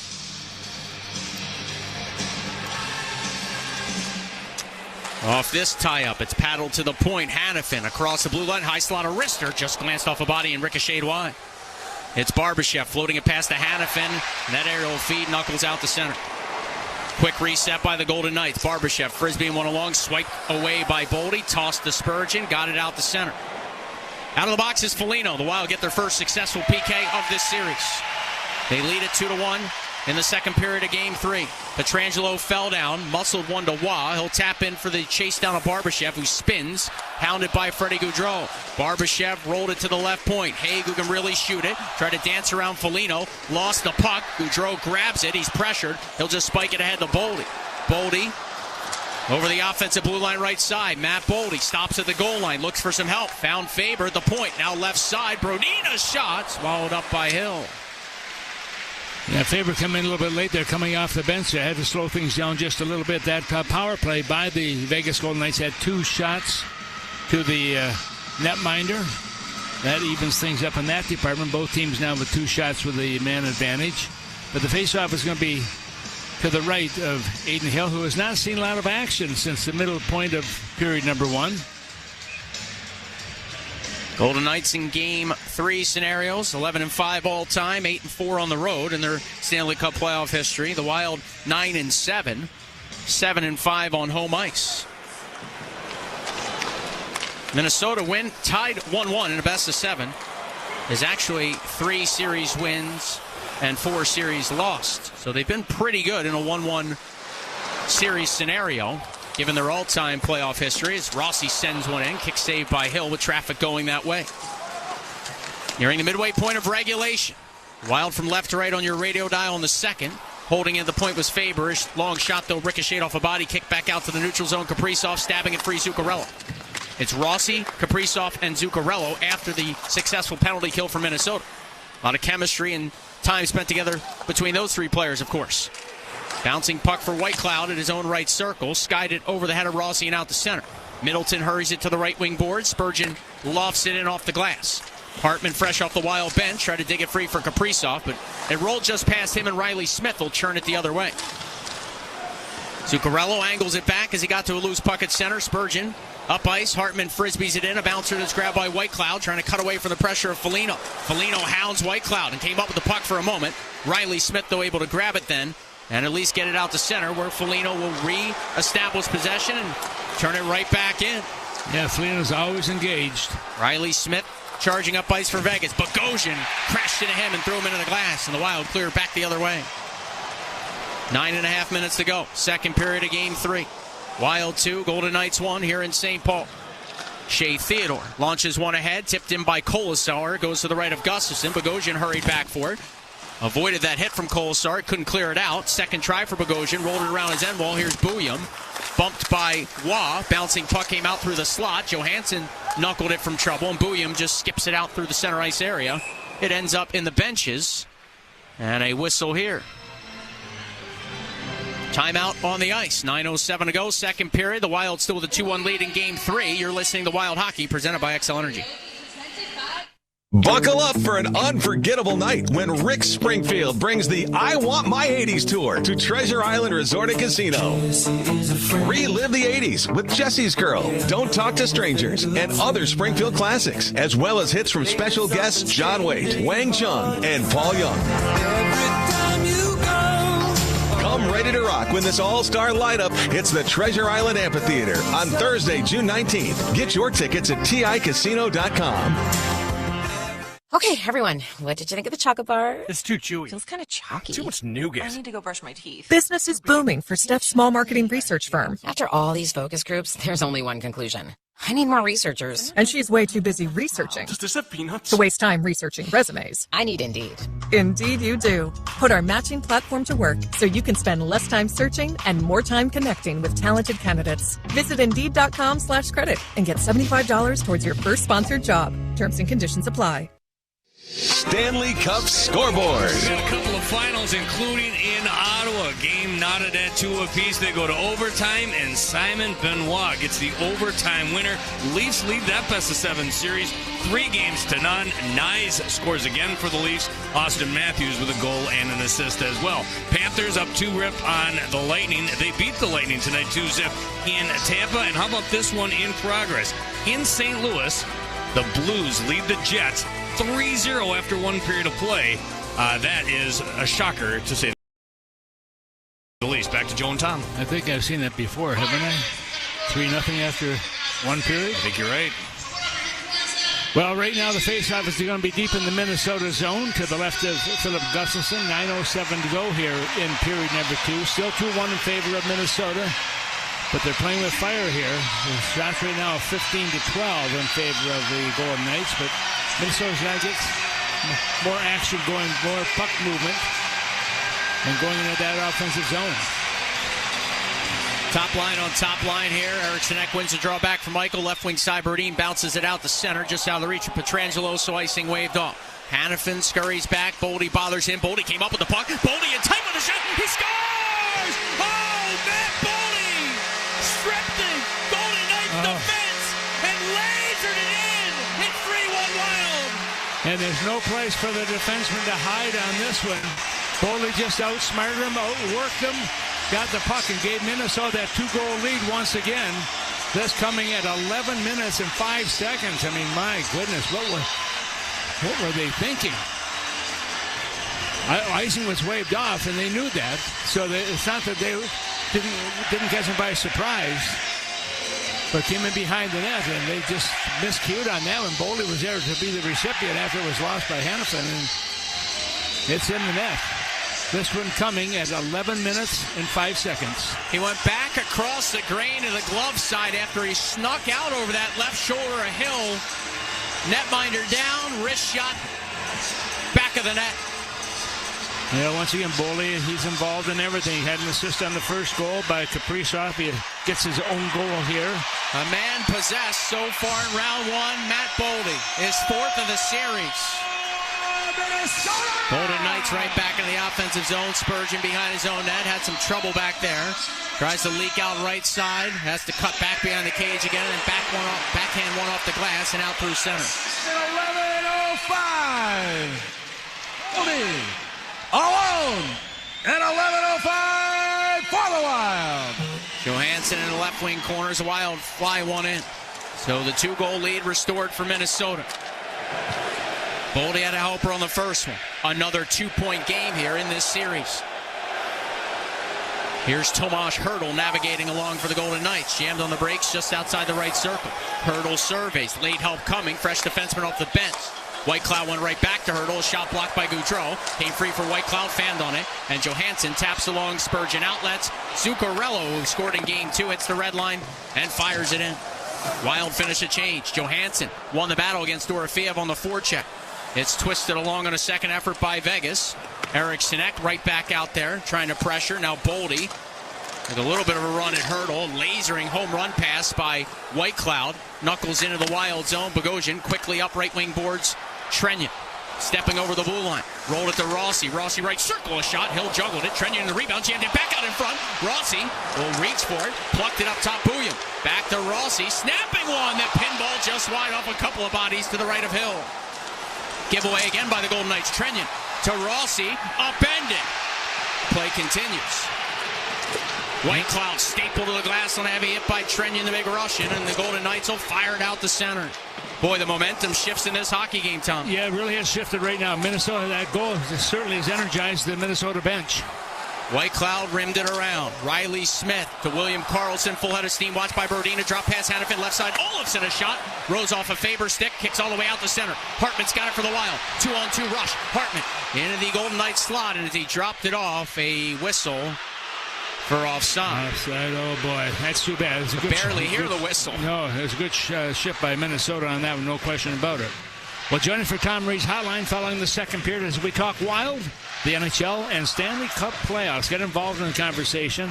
Text in your comments at 64686. That's 64686. And one random listener could win a pair of tickets for Game 4 on Saturday afternoon, 3 p.m. start here in St. Paul.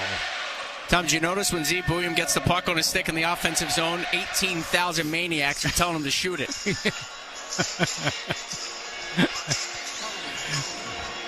I wonder why. Because they were probably at Tom Reed's Hockey City pub beforehand. And they don't want him to make his own decisions. Nyquist on the draw. Make smart decisions, especially in the pub. Good point.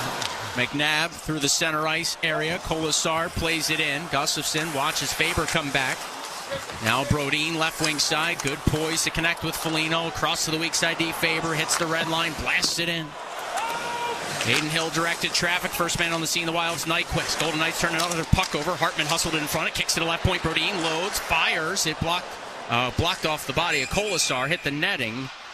And a whistle. Amazing. You get a goal like that. Look at the energy that comes down on the ice. The guys on the ice, they want to get in. They want to be a part of it. 2-goal lead right now by Minnesota with 6:19 to go here in period number 2. Tom, after the goal by Baldi, Bruce Cassidy had his palms up in the air. I was wondering if he thought maybe Baldi infracted Hanifin in on the forecheck or if he was upset there was no icing. But to your point, that was waved off almost immediately. It was inches from Petrangelo's stick blade on the clear down by the Wild. So I thought it was the right call to wave it off, and they did it early enough where Vegas should have been aware. And the replay shows Hanifin trying to make a pass that just hit Baldi. So there was no penalty calls. Baldi here sails one just over the shoulder of Hill from an impossible angle. And you're right, Joe.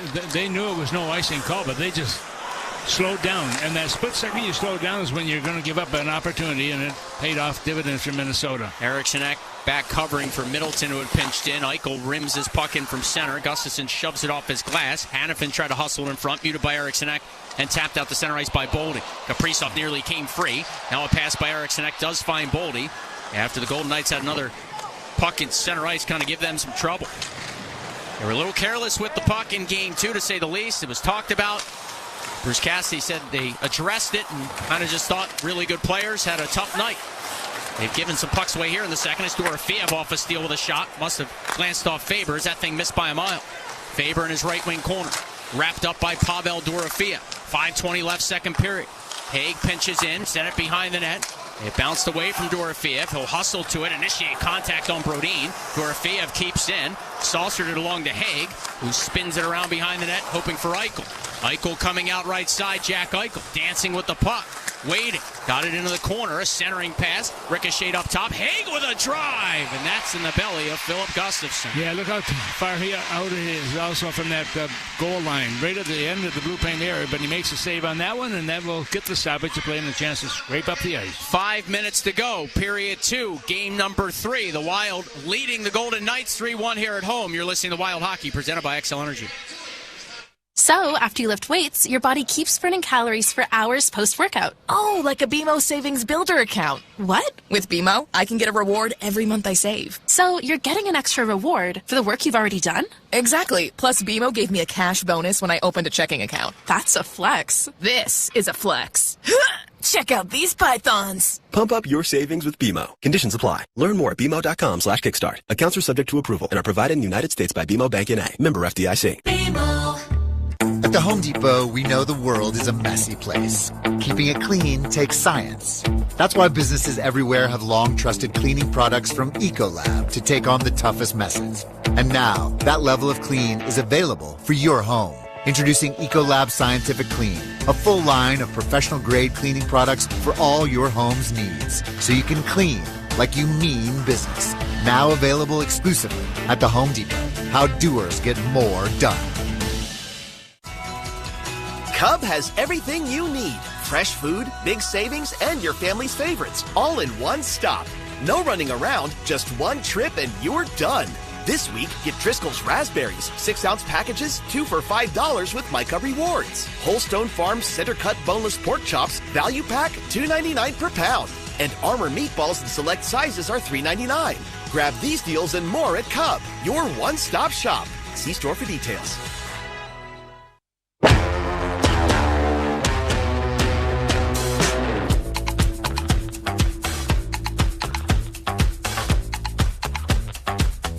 Well, Well, 5 minutes exactly showing on the big board. Time remaining here in period number 2. It's 3-1 in favor of Minnesota here in the second. Minnesota getting the only goal of the second here by Baldi, his fourth, unassisted. Face-off deep in the Minnesota zone to the right of Philip Gustafsson. Hurdle and Hartman on the draw. Hartman tapped it back. Spurgeon off the top of the dasher, right side safely through center. McNabb flicking it right back along Dorofeev. Blasts it in.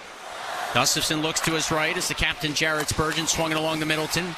Pumped back to Spurgeon, who just kind of bunted it free, hoping for Hartman.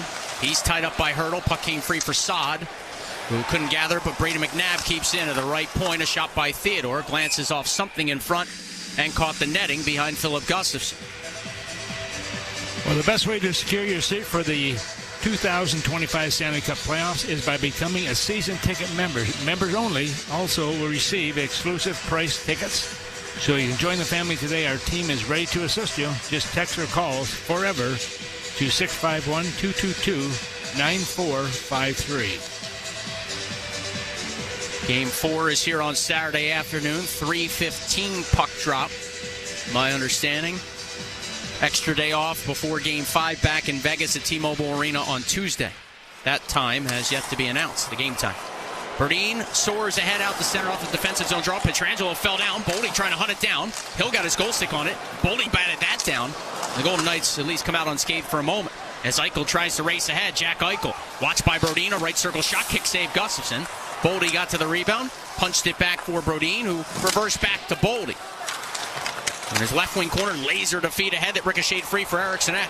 Jules Eriksson Ek over the blue line, left side, walks in, snapped a shot, trying to go short side high. Hill able to get a chunk of it. At the right point, Faber took the pass from Kaprizov, went D to D. Brodin, high slot, Baldi turning, and he found on his chance. Eichel counters for the Golden Knights. Jack Eichel over the offensive blue line, was stripped partially there. Stone follows it up. Brodin tapped it away from him. Kaprizov lost it, looked to get it back at center. Golden Knights were offside. It took Kaprizov putting his arm up to get the call, which he did. Yeah, something happened to Eriksson Ek too. He's calling on the referee right now. I don't know if he got speared or something. He did, but he was bent over for a few moments. Now he's talking to the official right now, but doesn't appear there's going to be any damage. Thought there was a collision back behind the play at center ice. Here's another look. Pietrangelo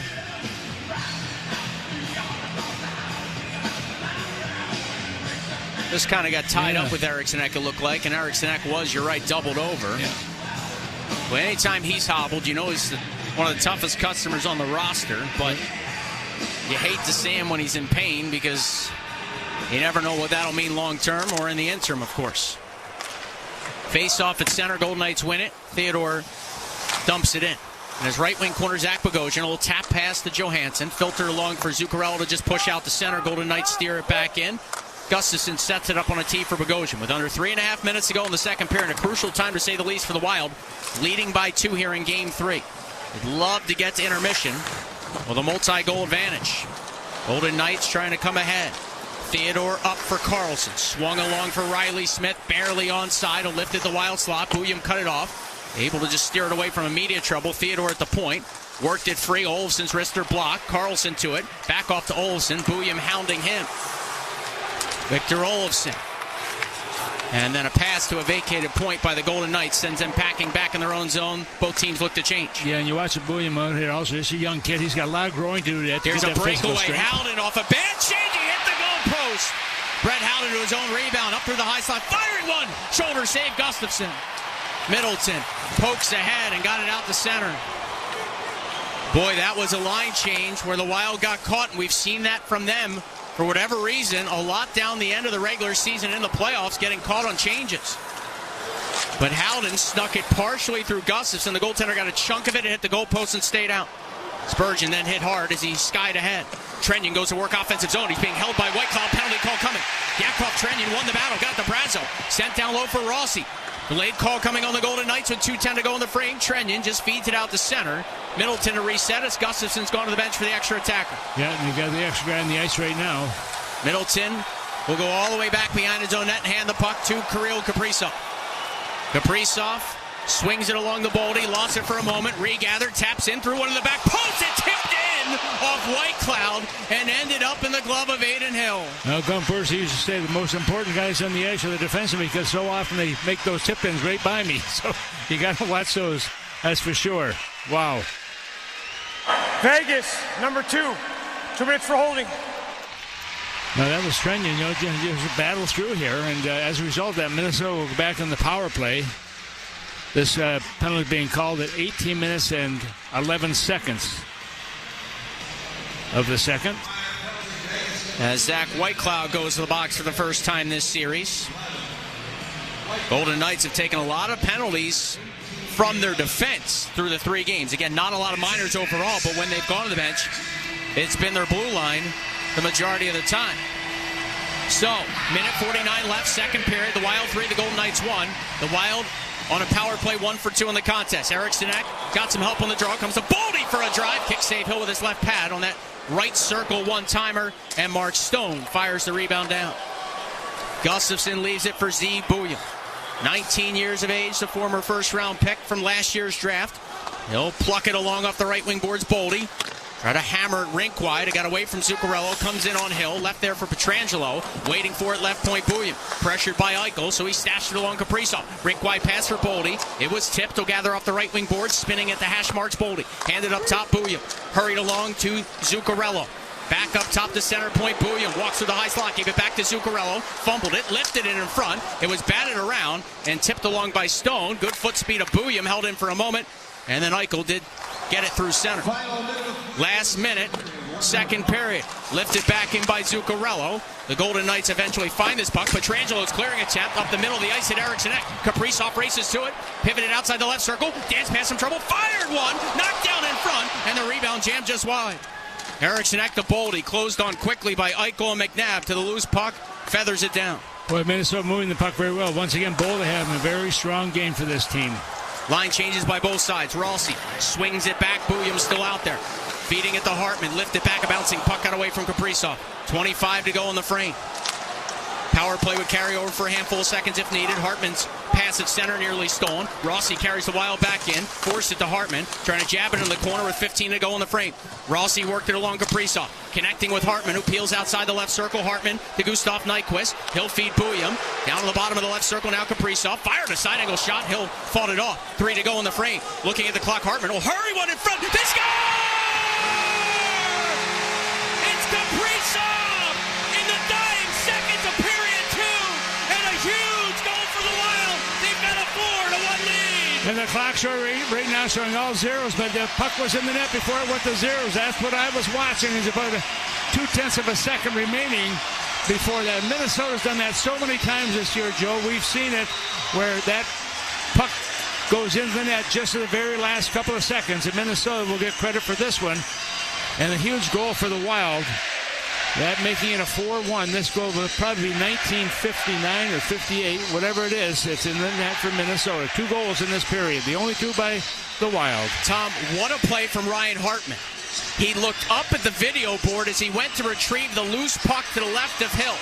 He saw that he was running out of time. As soon as it got to his tape, he fired it in front. It pinballed off Kaprizov, who was battling with Hanifin, and it's 4-1 Minnesota. Yeah, once again, Minnesota really coming on strong. What a confidence builder that is for this hockey. 1.3 seconds showing in the board right now. Hartman's 3rd assist of the series, and period 2 comes to an end with the puck drop at center, not meaning much at all, except for the crowd getting another chance to stand. Remember, early in the second, the Golden Knights pushed. They had the Wild on the ropes a bit. I think that's fair to say. Philip Gustafson was pretty darn good in the second. The power play for Vegas came up empty, and the Wild get 2 somewhat late to extend their lead. Here's Adam Abrams. Minnesota on the power play. 4th goal of the playoffs, 2nd in the game for number 97, Kirill Kaprizov. Assist to number 38, Ryan Hartman, and number 23, Marco Rossy. Time of the power play goal, 19:58. Yeah, Joe, nice to see that also. Rossy getting another point in this game is a goal and assist, and that's a confidence builder for him because he really has been down in the dumps because he's not getting the points he's hoping to get. So, A 4-1 lead, somewhat shockingly for Minnesota, because of the just all-world play by Matt Baldi at the 11:05 mark, stealing it from Hanifin, coming out in front, stunning Aiden Hill, and then a pinballing puck that careened off Kaprizov with just a second left on the clock, 1.3 officially on the clock, and the Wild a 4-1 lead now after 2 periods of play. Coming up at the second intermission, Kevin Fulness will be joined here in St. Paul. Not sure which player, but he's going to have a player. We requested a few. We'll see who he gets. And, of course, the Tom Reed's hotline, a whole lot more to get into. So 4-1, the Wild lead it. It's game number 3. We are through 2 periods. You're listening to Wild Hockey, presented by XL Energy. The NFL Draft is on SiriusXM. Take your pick on how to listen with the SiriusXM app. The NFL Draft is officially open. NFL Radio brings you every selection and exclusive interviews. 22.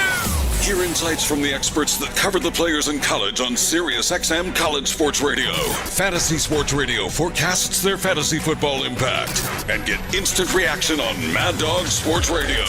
Search NFL Draft on the SiriusXM app.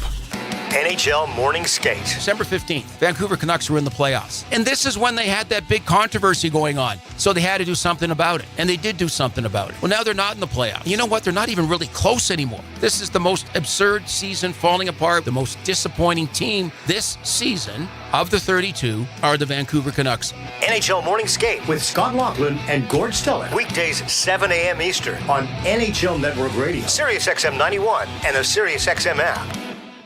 The Power Play with Steve Koulias. General manager of the Winnipeg Jets, Kevin Cheveldayoff. What would finishing first overall mean to the organization, Kevin? Well, I think anytime that you can finish in an area where you're getting recognized, it's special. But again, the important thing for us is process. Is when we buy into playing the way we need to play, then we feel comfortable that we'll win more games than not, and then you let the chips fall where they may. The Power Play, weekdays 3 p.m. Eastern on NHL Network Radio, SiriusXM 91, and the SiriusXM app.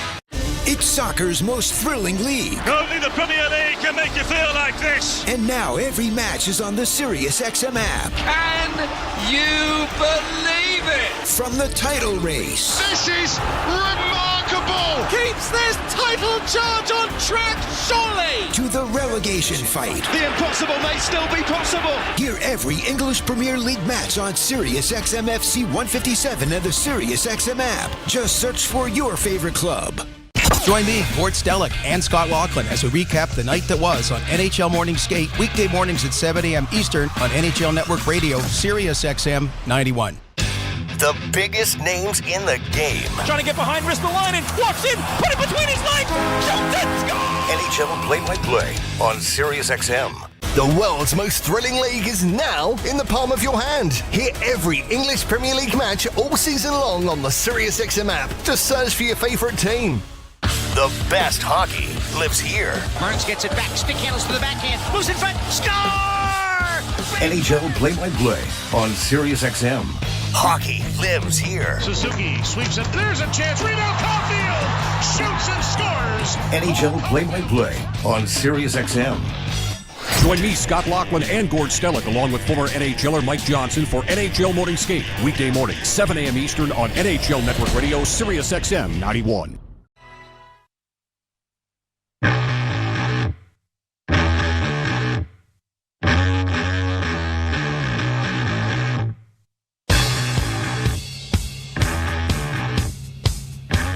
Well, we're through 2 periods here in St. Paul, and the Wild holding court against the Vegas Golden Knights in Game 3.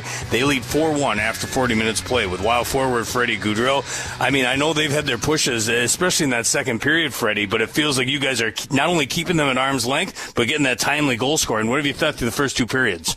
Yeah, obviously they're a good team, so they're going to get pushes. Momentum is going to switch here and there, but I think the most important part through it all is we stay focused, we stay present, and we just approach the game that same way the whole time. The beauty is the depth scoring has been there throughout the first 3 games of this series. That said, as a fan of the game, watching guys like Matt Baldi and Kirill Kaprizov continue to get offensive push, man, they're fun to watch from a fan's perspective. How about you as a teammate? Yeah, they're special players, obviously, and they're playing well. They're feeling each other very well too. They're seeing each other on the ice. They're creating a lot of turnovers too, and for sure they're fun to watch for us too. I asked Brazo in the first intermission. I'll ask you too. You guys are waiting. You're chomping at the bit to get out there for game number 3, and you got all the pomp and circumstances. They try to gas up the fans out there in the stands, laser light show, applauding, all that other good stuff. How hard is that to wait to get out there and get going with the hockey game? Yeah, it's exciting, of course. It's always unbelievable to play here, and especially in playoffs like that. So it's exciting, but at the end of the day, it's just like I mentioned earlier, it's just to stay present, stay focused on where we're at, be where our feet are at, and that's how we approach the game. Do you feel like the fans are doing their part tonight, as you guys do yours? Absolutely, yeah. Like I said, it's unbelievable here. The fans are creating so much energy, and of course we're fueling off of that. We're using that energy to our advantage. Last thing, you go into this third period, you have an opportunity to take your first lead in this series. If you can do the right things in the final 20 minutes, what needs to happen to bring this thing home? Just be smart with the puck. We're trying to play behind them as much as possible, create pressure after that, and I think that's when we create our momentum the best way, and just being smart with the puck. Keep it going, Freddie. Thanks. Thank you. There you go. Wild forward Freddie Gaudreau for joining us in the intermission. He'll get a gift certificate down to Tom Reed's Hockey City Pub. Wild lead the Vegas Golden Knights 4-1. We'll take a break, and then when we continue, Tom Reed's hotline giving away a pair of tickets to Game 4 coming up on Saturday. So text in your questions now, 64686. That's next. You're listening to Wild Hockey, presented by XL Energy.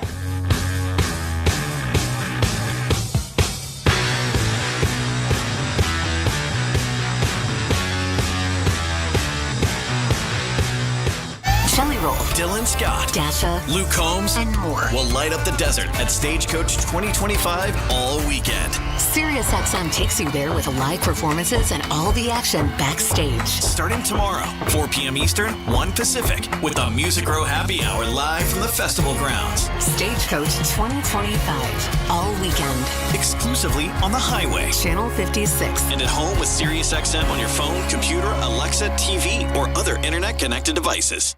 NHL Morning Skate. December 15th, Vancouver Canucks were in the playoffs. And this is when they had that big controversy going on. So they had to do something about it. And they did do something about it. Well, now they're not in the playoffs. You know what? They're not even really close anymore. This is the most absurd season falling apart. The most disappointing team this season of the 32 are the Vancouver Canucks. NHL Morning Skate with Scott Laughlin and Gord Stellick. Weekdays 7 a.m. Eastern on NHL Network Radio, SiriusXM 91, and the SiriusXM app.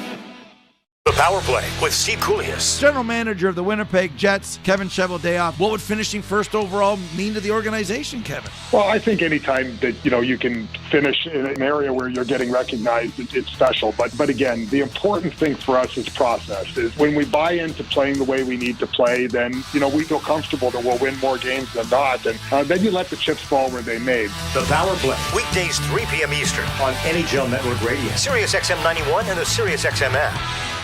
It's soccer's most thrilling league. Only the Premier League can make you feel like this. And now every match is on the SiriusXM app. Can you believe it? From the title race. This is remarkable. Keeps this title charge on track, surely. To the relegation fight. The impossible may still be possible. Hear every English Premier League match on SiriusXM FC 157 and the SiriusXM app. Just search for your favorite club.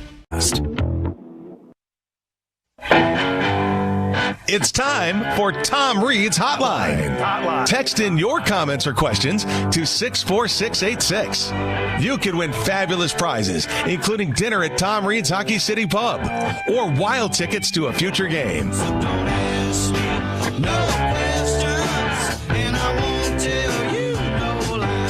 And now, Tom Reed's Hotline. Kirill Kaprizov, second of the game, fourth of the series, and 14th of his postseason career. helps the Wild extend their lead to 4-1 over the Vegas Golden Knights after 2 periods of play. Kevin Fallen is downstairs in the Bob Kurtz Radio Center. Upstairs in the Al Shaver press box, Tom Reed is there.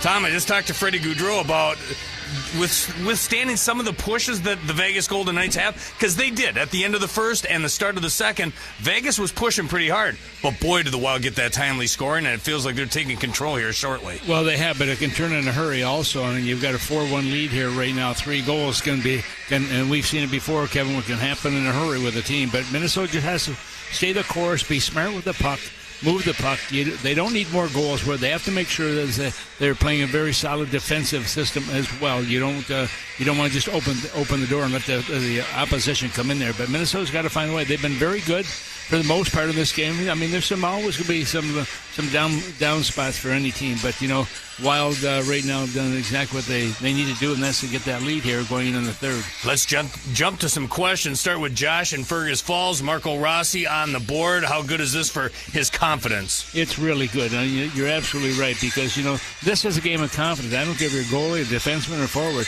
You want to be confident in what you do. Even the coaches have to have confidence in what they do behind the bench. And that is, when you get in those situations when things aren't going well, that's where you have to work that much harder. And you try to be that player that you want to be to help the team out. Everyone wants to be a part of the success of this hockey club. But when you're not getting the accolades, when you're not getting the goals or the assists or the blocks or block shots or saves or whatever, then all of a sudden the confidence starts to wane a little bit. But once you start to pick it back up again, it affects everyone on your team. John in International Falls loves this. Zeev Buium feels like he's getting better each and every game. But when's he going to start to shoot, Tom? Well, he's had a couple of chances to shoot, and whether he's just nervous about doing it or doesn't think he can score. But in time, that will come. I mean, he's learning right now, and they will show him different clips that when you get those opportunities, make the most of it. Take the shot. You don't have to pass it all the time. You can make shots. Even though you're a defenseman, Bobby Orr shot a lot of pucks over the years, made a lot of passes too, but he had a lot of goals in his career. But right now, he's just learning, and they'll talk to him about it. But when he moves in like that, he wants to make the right play. He's trying, and he's learning. In every game, I'll guarantee he learns an awful lot. From the 612 area code, a lot of people were worried about Kirill Kaprizov and the rust factor coming into this series after only playing 41 games this year. Doesn't feel like there's any rust in the skates of number 97 here lately. No, there's no rust at all right now that I'm seeing. And I figured that it would take 3 to 4 games for him to really get back into it again. It's a little bit quicker than I thought. But he's done a great job for the Wild, obviously. And he's kind of the leader out there. He's the go-to guy. When they need some help, he's right there to help out. Yeah, and it doesn't always have to be shooting it. He could be standing at the side of the net. It banks in off his belt buckle. Wow. He doesn't care how it goes. As long as it goes in, that's all he cares about. Yeah, no doubt. Now 14 goals in the postseason in franchise history for Kaprizov, only trailing Zach Parise. Something tells me at some point he's going to catch him. Might even be tonight. Tom, thank you. Thank you. Tom Reed upstairs in the Al Shaver press box. And yes, the Wild lead 4-1 after 2 periods of play. Someone's going to get a pair of tickets to see the Wild and Golden Knights in Game 4 Saturday afternoon in St. Paul. You want tickets? Of course you do. If you don't get that text, you can still get them. Wild.com/playoff tickets. Let's pause 10 seconds for station identification. You're listening to Wild Hockey presented by XL Energy. Hockey lives here. Sagan to Ben, down low, delays, he scores! Sirius XM NHL Network Radio.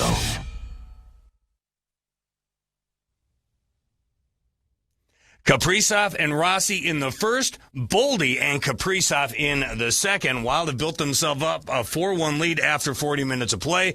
Philip Gustafsson between the pipes actually had one hit off the post at one point, but still 6 saves in the second as the Wild outshot the Golden Knights 14-6 in the middle frame. 21-18 through 40 minutes. Thus far, the Wild 2 for 4 on the power play. They are 2 for 3 on the power play. The Knights are 0 for 1. 4-1 in favor of the Wild after 2. The third is next. This is Wild Hockey presented by XL Energy.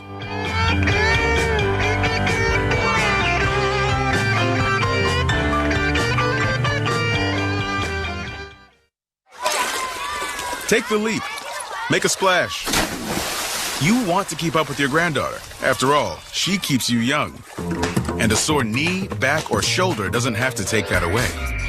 At TRIA, our physical therapists will help you treat whatever's holding you back. We use the latest therapy techniques and equipment to decrease pain and accelerate healing. With Tria by your side, your body can do amazing things. Visit Tria.com to make an appointment. No matter who you are or what you do, there's a Ford vehicle that can help you own the day. Make life on the go a walk in the park with the new Ford Explorer. Become the MVP of the work site with the unrivaled performance of a new built Ford Tough F-Series truck, the best-selling trucks in America. Or discover what it really means to adventure in the great outdoors with the new Bronco Sport. Whether it's for work or play, there's a Ford with a great deal waiting at your local Northland Ford dealers. Don't wait. Get behind the wheel of a new Ford today. Based on calendar year total sales. As a business leader, every day brings countless decisions. Some big, some small, some easy, and some you need to sleep on. Work with a banker who gets you, gets your business, and can help you make the right decisions to meet your goals. So you're not just navigating between choices, you're planning your success. Work with Bremer Bank, because understanding is everything. Put us to work for you today at bremer.com. The 2025 Stanley Cup playoffs have arrived in the state of hockey. And here's what's coming up next. Game 4 is Saturday afternoon as the Wild host the Vegas Golden Knights. Extended pregame starts at 2 o'clock on KFAN in the Twin Cities. The network joins at 2:45. Puck drops just after 3. Then it's Wild Fan Line after what's hopefully a Wild victory with myself and Pat Micheletti. It's Tom Reed and Joe O'Donnell every night, exclusively on the Minnesota Wild Radio Network. Passing along energy-saving tips to your kids can make a big difference today and for tomorrow. Teach them to turn lights off when they leave the room, or why it's important to adjust a thermostat, even by a degree or two. Let your children be in charge and help them understand the value of energy conservation. Learning these simple yet important behaviors at a young age will help them take these energy-saving habits into adulthood. Visit xlenergy.com/ways to save for more ways your family can help conserve energy in your home. So, after you lift weights, your body keeps burning calories for hours post-workout. Oh, like a BMO Savings Builder account. What? With BMO, I can get a reward every month I save. So, you're getting an extra reward for the work you've already done? Exactly. Plus, BMO gave me a cash bonus when I opened a checking account. That's a flex. This is a flex. Check out these pythons. Pump up your savings with BMO. Conditions apply. Learn more at BMO.com/kickstart. Accounts are subject to approval and are provided in the United States by BMO Bank N.A. Member FDIC. BMO.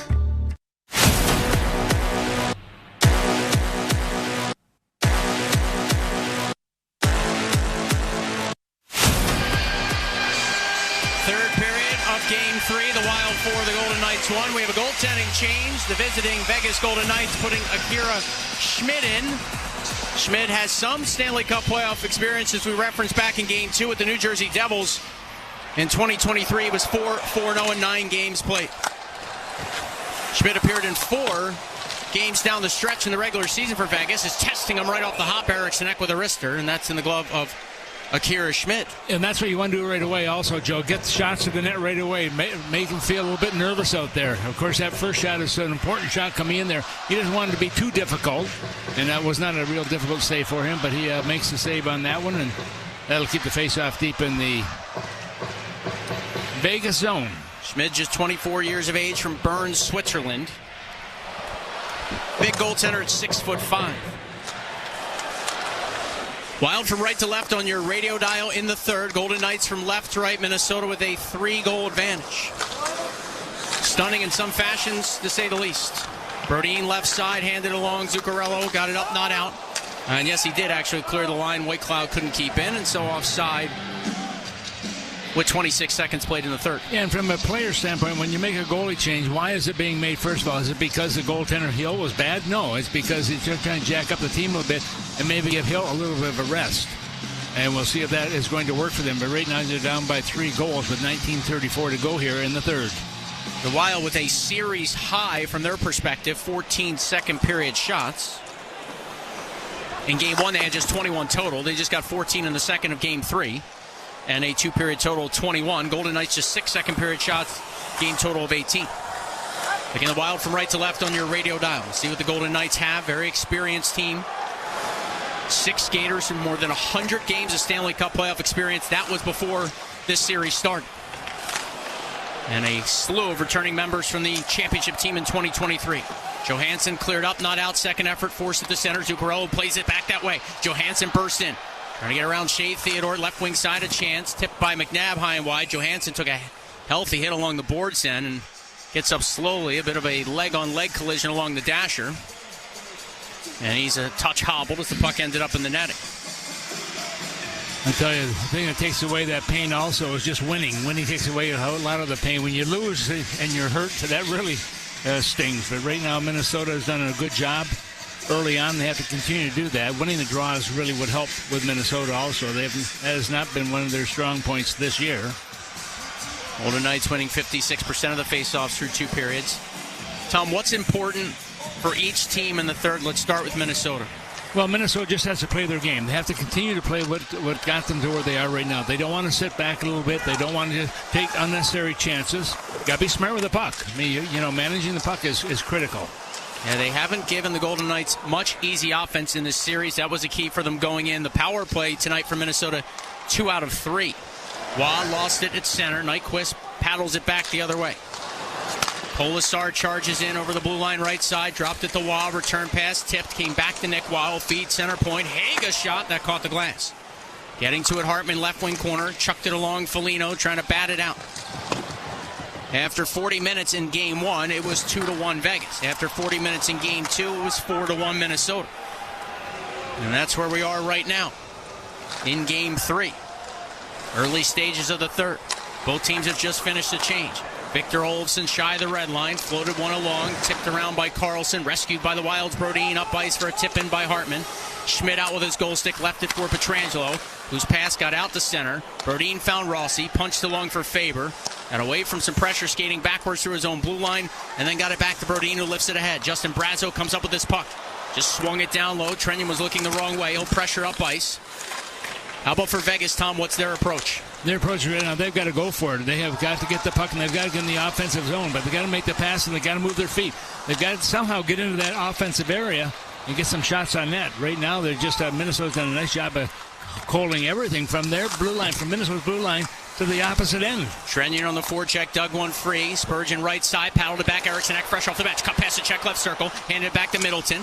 Played along to Spurgeon, right wing corner. Baldi tried a one-touch feed. It's broken up.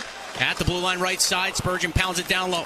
Baldi had it bounce off his tape. He'll regather left wing corner. Matt Baldi tries to center, does. Eriksson with a drive, and from long range, that one-timer trapped by Schmidt. Boy, nice play once again by Baldi. He sees the ice so well right now. That little pass over to Eriksson with a quick release also right to the front of the net.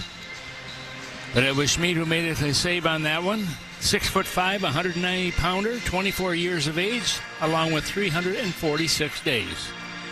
Goal and assist, back-to-back games for Baldi. Had 16 shot attempts through the first 2 games of this series. And 6 more through 40 minutes here tonight, 3 of them on net. Here's Baldi off the one draw, left circle, fires. Another shot there by Baldi, this one on the glove of Schmidt, as they continue to test the youngster, Akira Schmidt. And Schmidt, you look at him also, he's one of 28 goaltenders in NHL history who have faced Alex Ovechkin and have not surrendered a goal against him in 4 games played, with 8 shots coming his way. And because of that, Budweiser sent him one of those Budweiser Zero beers commemorating that.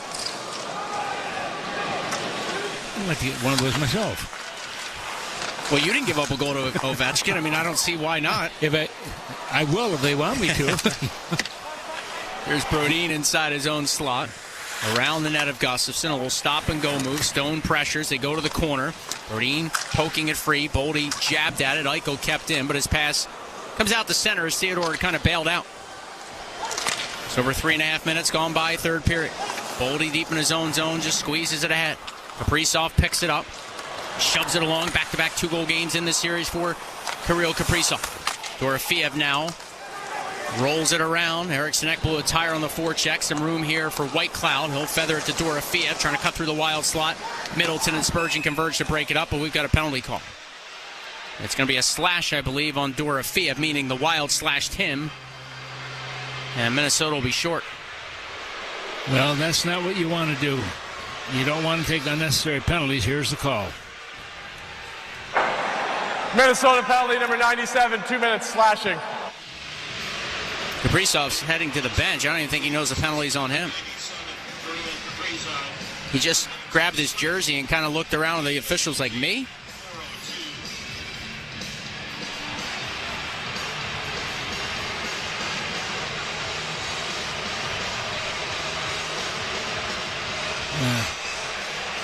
Well, this one comes at 4 minutes and 2 seconds of the third.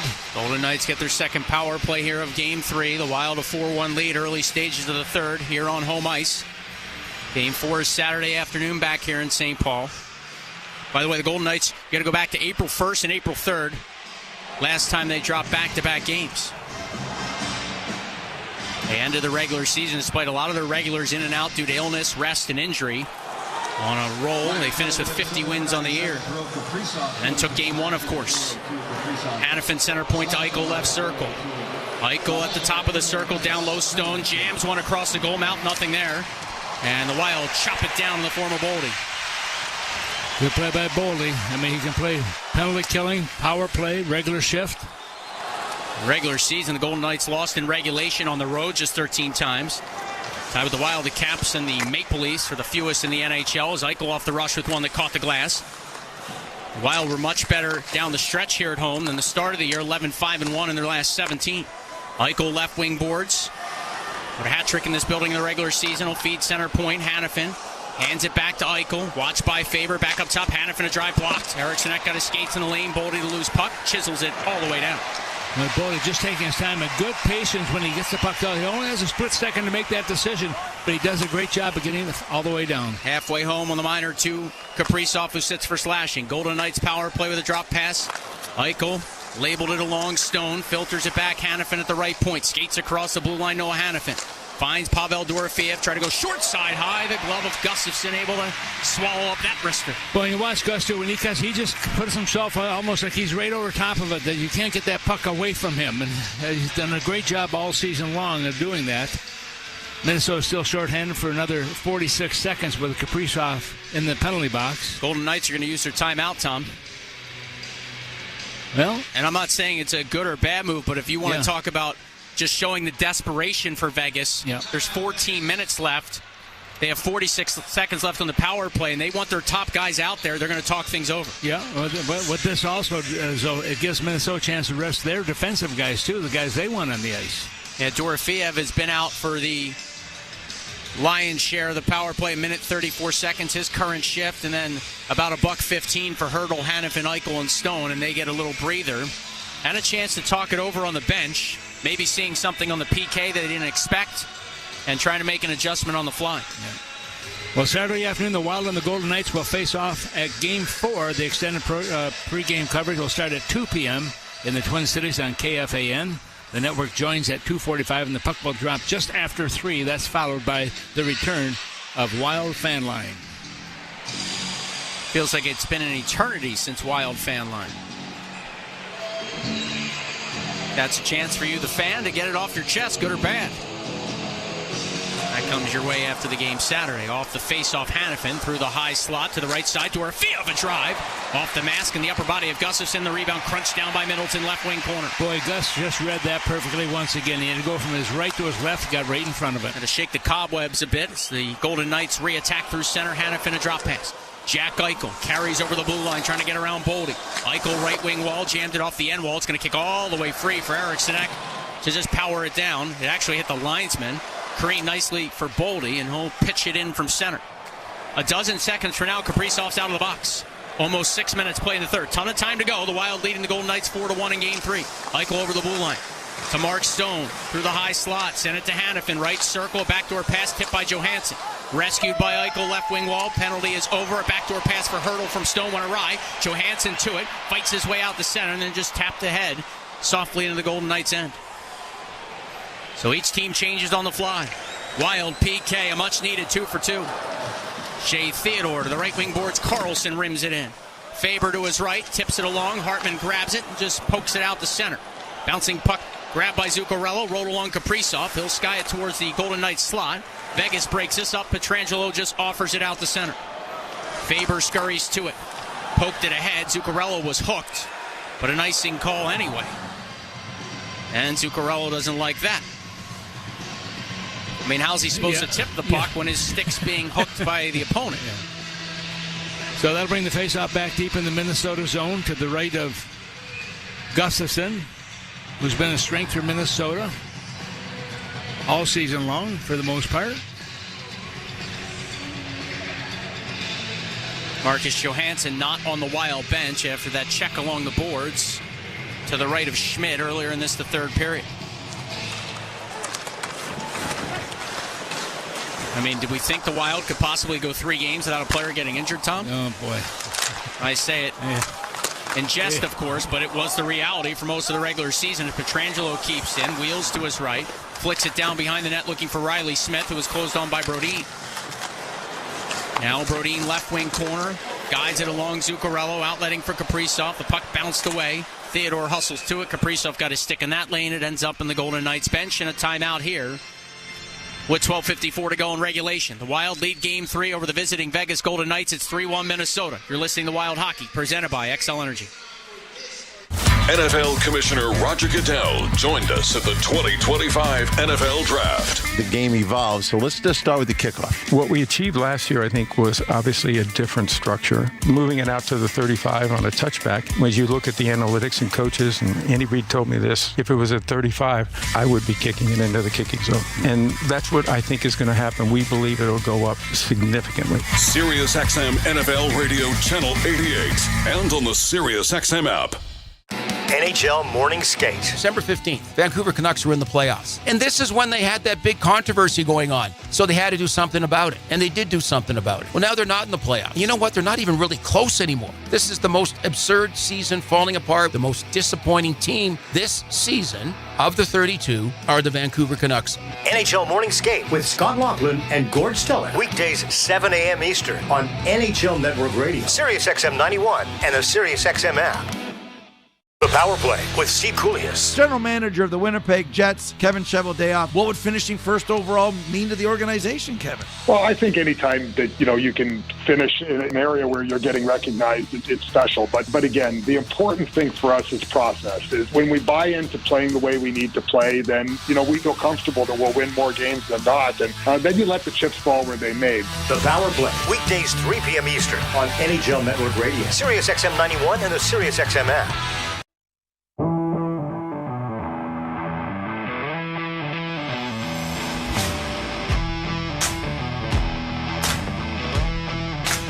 Well, face-off at center ice right now. 12:54 to go here in the third period. Minnesota leading by a score of 4-1. Shots right now have Minnesota with 24. The Vegas Golden Knights with 20. Going into that last break, I believe I mistakenly said 3-1. Tom has the correct score. And when you make mistakes like that, and there's occasionally someone listening, they let you know. I do it all the time. Brazo cycles to Trenyon as we're back to live action. It's chipped free, charging in Z Bouillon. On his first ever NHL point back in the opening period as a chance from along the boards by Trenyon tipped wide. Bouillon pinched in, spun, fought through that hit, navigated along, and then had to just replay it out at center and sweep it back in as he was being heavily pressured. Yeah, he's got to get rid of the puck in that situation. He didn't have the speed there, but he had the presence of mind of what to do with the puck. Bouillon played almost 10 minutes to the first 2 periods as Waugh walks in through the Wild slot. His backhander went wide. Nyquist now bottled up. Puck squeezes behind the Wild cage. Brodin jabs it along as Howden took a run at him. This will go all the way down the ice with 12:02 to go in the third. Icing on Minnesota. And these face-offs are so important, especially in the defensive zone. Well, the Stanley Cup playoffs are heating up, and you won't want to miss a second of the action. Stay connected with everything Wild, from game highlights and the series schedule to the bracket challenge and much more. Be on with the action today at wild.com/playoff central. Hartman on the face-off, and we'll reset and do it again. Eichel, Stone, and Barbashev out for Vegas. Pietrangelo and Hanifin, the defenseman. Hartman has 3 skaters to his right, only Brock Faber to his left. And a 4-1 lead for Minnesota. Shots are 25-20 in favor of the Wild. Golden Knights winning the shot battle in each of the first 2 games. Eichel protects. Back up top, Hanifin a drive. Kick save, Gustafsson. The big rebound squeezed along by Brodin out the center off the right wing glass. Quick reset by the Golden Knights. Eichel dance past Trenyon. Walks his way in. Filtered to Pietrangelo. A side angle chance. Gustafsson made that save. Golden Knights dig it free at the point. Hanifin wheels it down low. Eichel could only get a chunk of it. Brodin took a look over his shoulder. Got hit by Barbashev as he lifted around looking for Hartman, but Pietrangelo pinched in and kept him at bay. A tie up to the left of Philip Gustafsson. And what Minnesota's doing right now is a great thing. They're just killing the clock.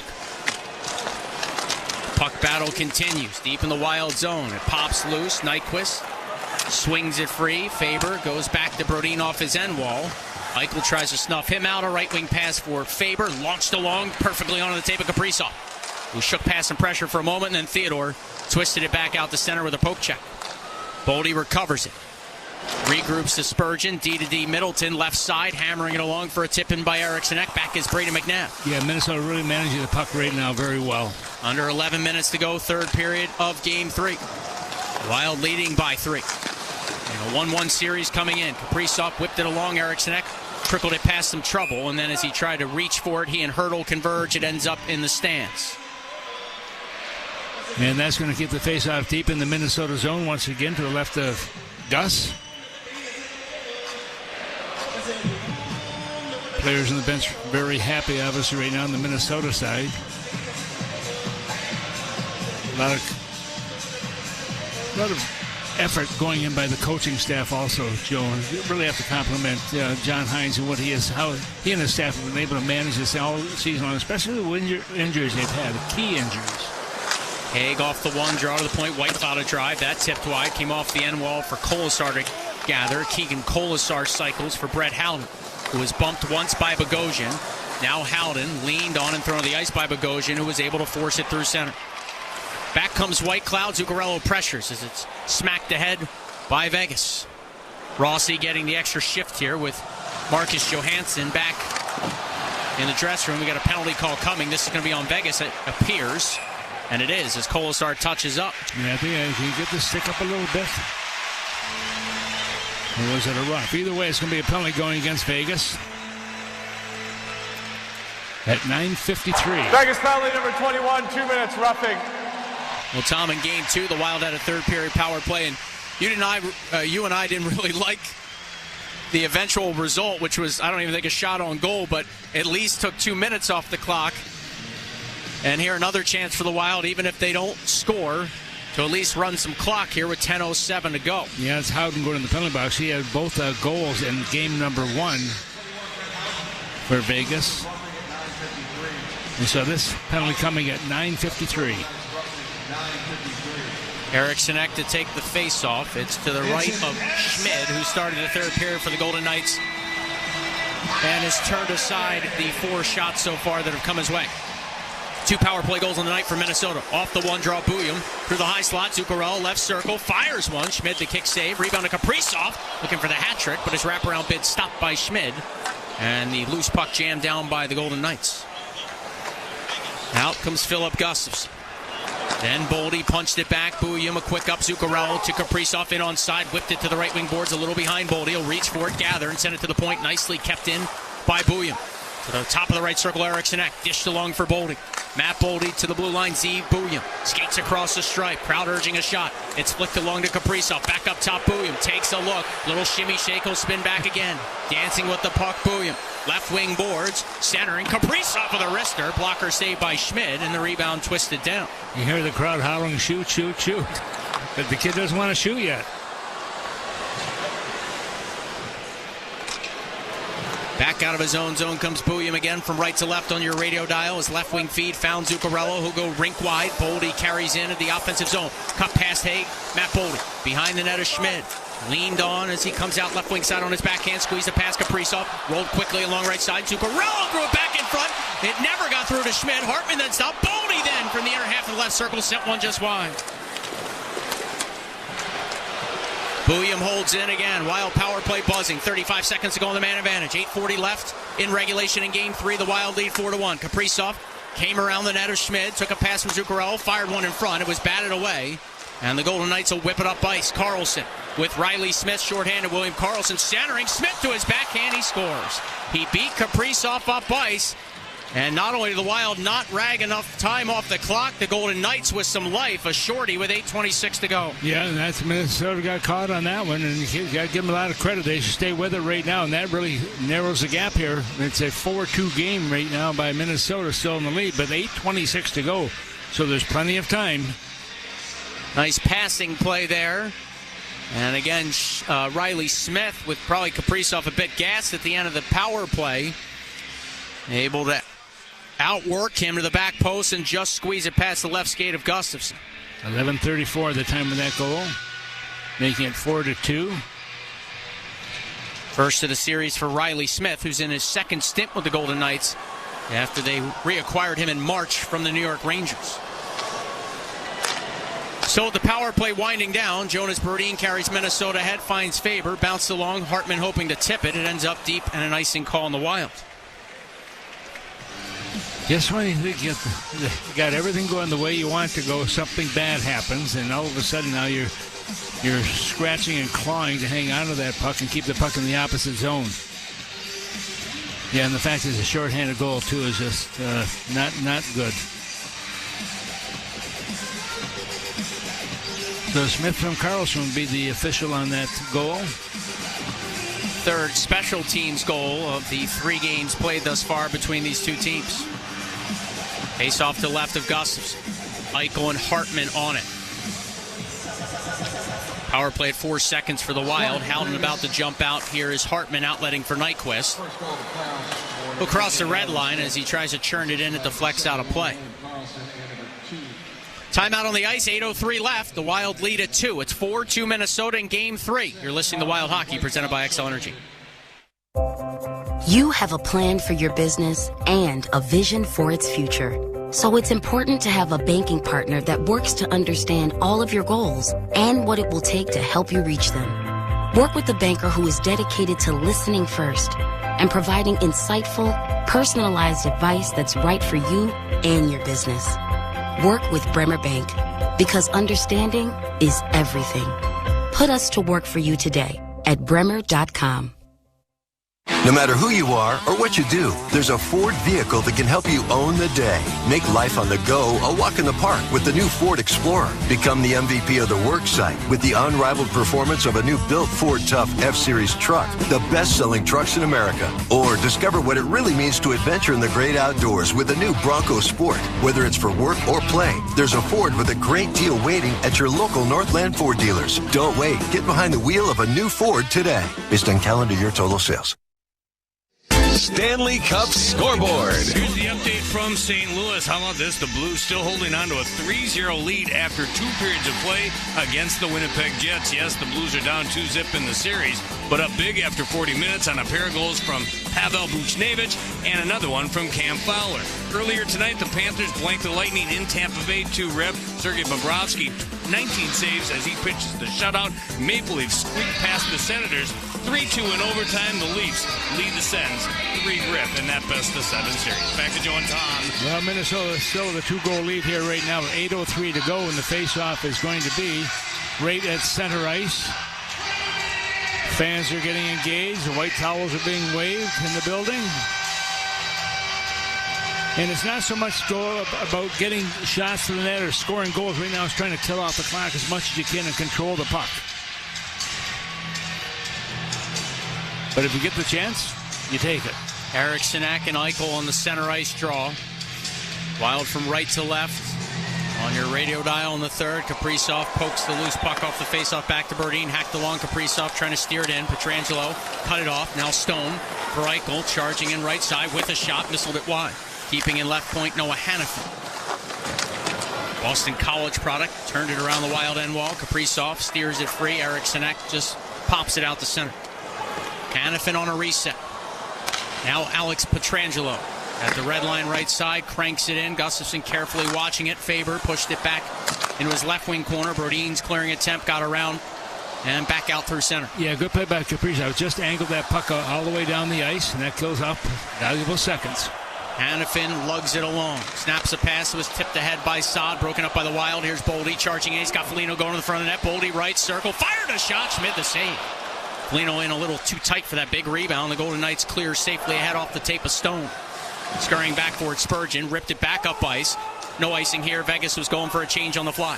7 minutes left in regulation. It's Game 3. The Wild and Golden Knights even the best of 7 at a game apiece. The Wild with a 4-1 lead in this hockey game here at home. Nyquist charges back, so does Spurgeon. Spurgeon just flipping it along. Felino chunks through center. Shea Theodore back to pick it up. Pivots. Launched it ahead. Felino slowed it down. Now Spurgeon just carves it off his end wall. Middleton backhand, forehand off the dasher. Gapped up and read by Theodore. Golden Knights keeping again here with Hurdle. Finding Shea Theodore. Theodore walking through the high slot. Wristing one. Gustafson the save. Rebound. Pushed just wide by Saad and tight. Brandon Saad to his own second chance. And he gets dumped off the puck. And Hartman trying to clear, but a penalty call. It's a cross check. Oh, boy. With 6:22 to go. And it's going against Middleton. Minnesota penalty, number 5, 2 minutes cross-checking. Might not mean much now, but might at some point. Remember, the Golden Knights already used their timeout in this hockey game. But they have the only goal here in the third. They replaced Aiden Hill to start the period with Akira Schmid, who has stopped all 9 shots he's faced.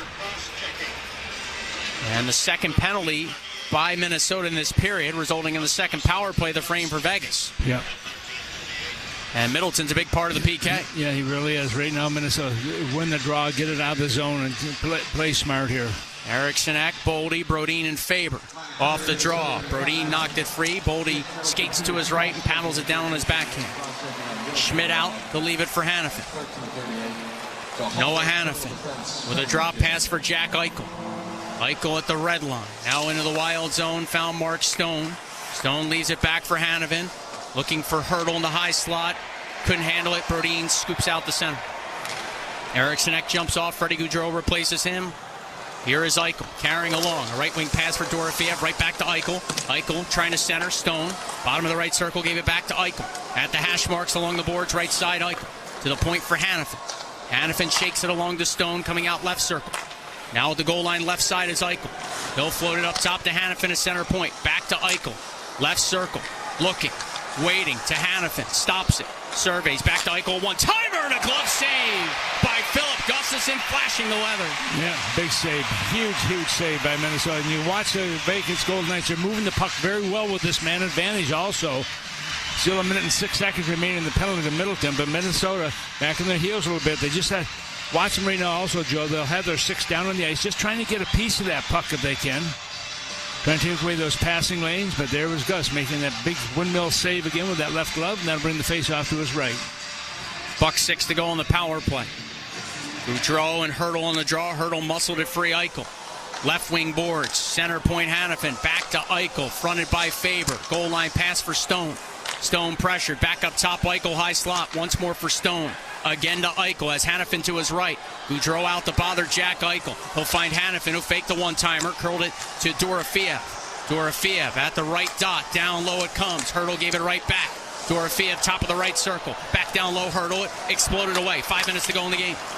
Or at least in the third period, I should say. Half minute left on the power play. A pass hit the referee's skates. Came favorably free for Eriksson, who saunters ahead and frisbees it in. Big referee, no place to go. Eriksson pressures and then peels back. 22 to go on the power play. Eichel navigates along. Floated it off. Bogosian had a bouncing puck get away from him. Dorofeev into the left wing corner. Gave it to Eichel. Turned up top Hanifin. Once more for Eichel. Bothered immediately by Bogosian. Eichel up near the blue line. Shoved it down low. Stone centering. A shot stopped.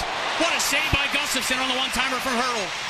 3 seconds left on the power play. Spurgeon stashed it along right wing corner. Bogosian picks it up. Skates ahead. Frisbees it out to center. Middleton's out of the box. And the Wild PK, 3 for 3 here in Game 3. Yeah, huge penalty kill from Minnesota. Listen to the crowd. 4:05 to go. The Golden Knights reset inside their own blue line. Theodore. Headman's Carlson gave it away to Zuccarello. Faked the pass initially and then labeled it out to center. It is Theodore with an up-ice dish. Grabbed nicely by Olofsson, who spins it along for William Karlsson. Karlsson charging in. He's appeared in every single Golden Knights playoff game. Has William Karlsson 71 in white. Minnesota wins a battle. Zuccarello fought it out to center ice, being hogtied. Able to muscle it free, though, to Rossy. Rossy deep into the right wing corner of the Golden Knights zone. Found Kaprizov centering, and that puck ricocheted around. It's grabbed by Olofsson. carrying Vegas ahead, spiked it off the glass, took a crazy bounce, another penalty call coming, and the Wild are going to hate this one. Kaprizov touches up. Carlson went down in a heap awfully easily, and after this timeout, another power play coming for the visitors. Oh, boy. 3:28 to go. The Wild a 4-2 lead here in Game 3. Rossy's a guilty party. Timeout on the ice. You're listening to Wild Hockey, presented by XL Energy. At the Home Depot, we know the world is a messy place. Keeping it clean takes science. That's why businesses everywhere have long trusted cleaning products from Ecolab to take on the toughest messes. And now, that level of clean is available for your home. Introducing Ecolab Scientific Clean, a full line of professional-grade cleaning products for all your home's needs, so you can clean like you mean business. Now available exclusively at the Home Depot. How doers get more done.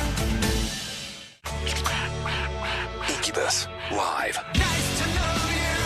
Performing the album Morning View in its entirety, plus the hits. Saturday, July 5th, the Treasure Island Amphitheater.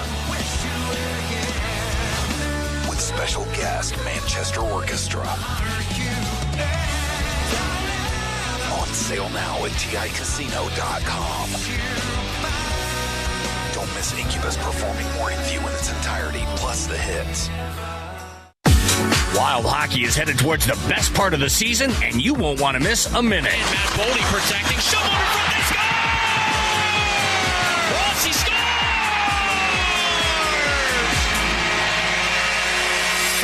Stay up to date on the latest content, breaking news, and exclusive offers from the Minnesota Wild.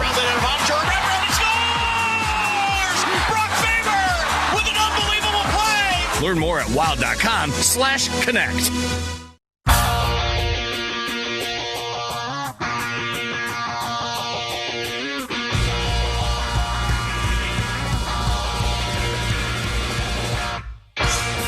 Well, 3:28 to go here in the third period. It's a 4-2 lead for Minnesota, but now they're shorthanded once again. Rossy's called. And hooking with that, Minnesota will have to hopefully win this draw in their own zone to the right of Gustafsson. Tom Schmidt's at the hash marks, kind of in an odd spot. Wonder if he'd go to the bench here as the Wild come up with the puck, at least momentarily off the draw. Middleton, Faber, Baldi, and Eriksson Ek on the PK to start. Faber wins a puck battle, spins it all the way around and out the center. Golden Knights will clear the line. Noah Hannafin saunters along. Popped it the way of Eichel. Schmidt still kind of looking towards the bench. Jack Eichel hits the red line. Now the offensive blue line had a tip free. Middleton jabbed it back out the center. Under 3 minutes to go. 4-2 the Wild leading in Game 3. Schmidt again looking to the bench as Eichel lumbers along. His pass broken up by Baldi out of midair. Good hand-eye coordination there. Hannafin this time to just snap it in from center. Gustafsson got a piece of it. Middleton had trouble with the bouncing puck. It comes to the high slot. Hannafin lays it along to Eichel. There goes Schmidt to the bench. 6-on-4 for the Golden Knights. Hannafin to Eichel. Shooting one. Blocker save. Gustafsson rebound. Faber hustled to it. Jabbed at it. But Eichel was there to keep it in. Those two continue to battle. Puck came free. Eriksson Ek didn't get much on his clearing attempt. It's knocked down low for Stone. Middleton's in front as Stone looks centered for a jab that Dorofeev got to. And he golfed it wide off a body in front. Eichel resets. Center point. Hannafin a shot. Kick save. Gustafsson rebound to Baldi. Carved ahead. Fire to the empty net. Oh, it hit the post. Oh, boy. The Golden Knights still with life. The iron unkind for Baldi from inside his own blue line. Dorofeev rumbles along. Fed one right side. Bogosian broke it up for a moment. Freddie Gaudreau truck it all the way down. The Wild can ice the puck here. They're shorthanded. Yeah, and look at that bench on the other side also. Every player on the Vegas team standing up. Buck 43 to go. Charging back in Stone. Got it to Carlson. Someone in front. Kick save. Gustafsson with his left pad. And Bogosian in the rebound. Charges it all the way down. Felino's going to win the foot race. Empty net. He scores! Marcus Felino! And that should do it in Game 3 as the Wild with a short-handed empty netter to make it 5-2 Minnesota. He was not going to be denied on that one. There's no question. Look at Felino going to the bench right now. He can't even high-five everybody because he's going too fast. Right now. Oh, boy.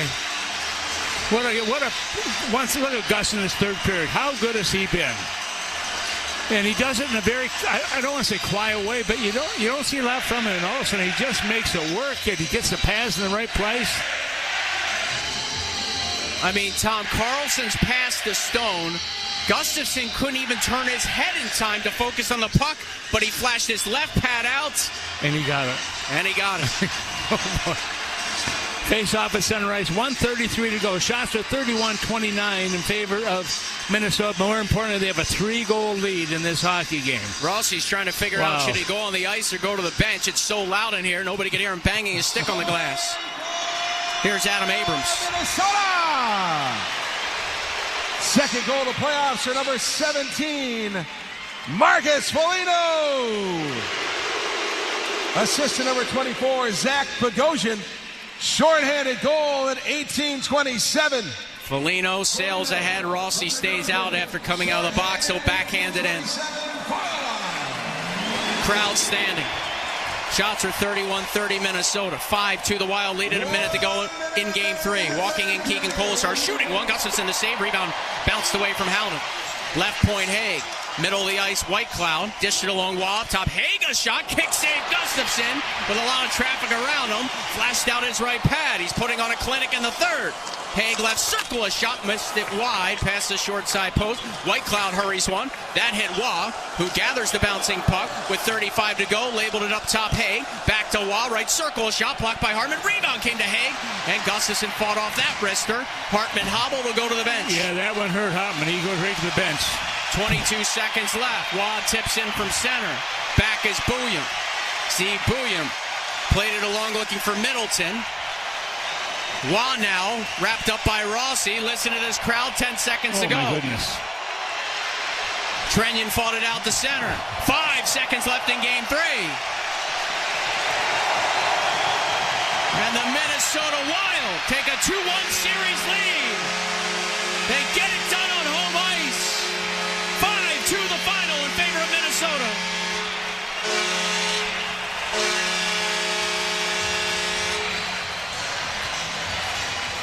Hard-fought battle, Joe. When you just think when you have everything in the bag, all of a sudden it's not working. But I'm watching right now as Gus is being congratulated by each one of his teammates out there high-fiving, and boy, he came through big time for them in the third period. I don't see Marcus Johansson out there. That will be a storyline, of course, after the game.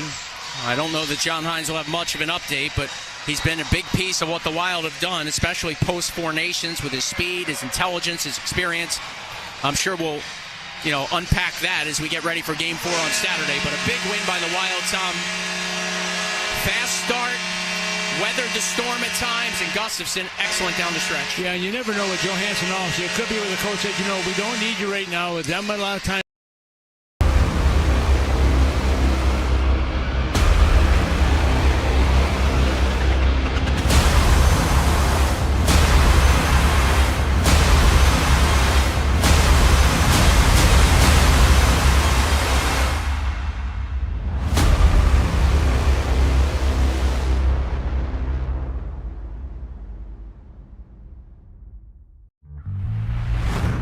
To every child and family who've needed us since 1875, and all who support us, our hospital needs no introduction.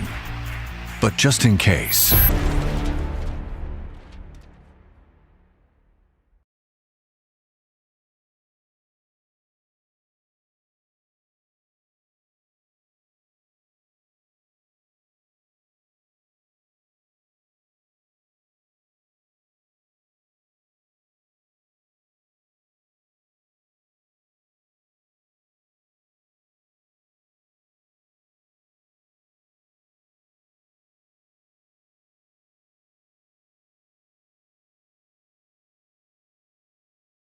Vegas Golden Knights on Saturday afternoon at 3 o'clock right here in St. Paul.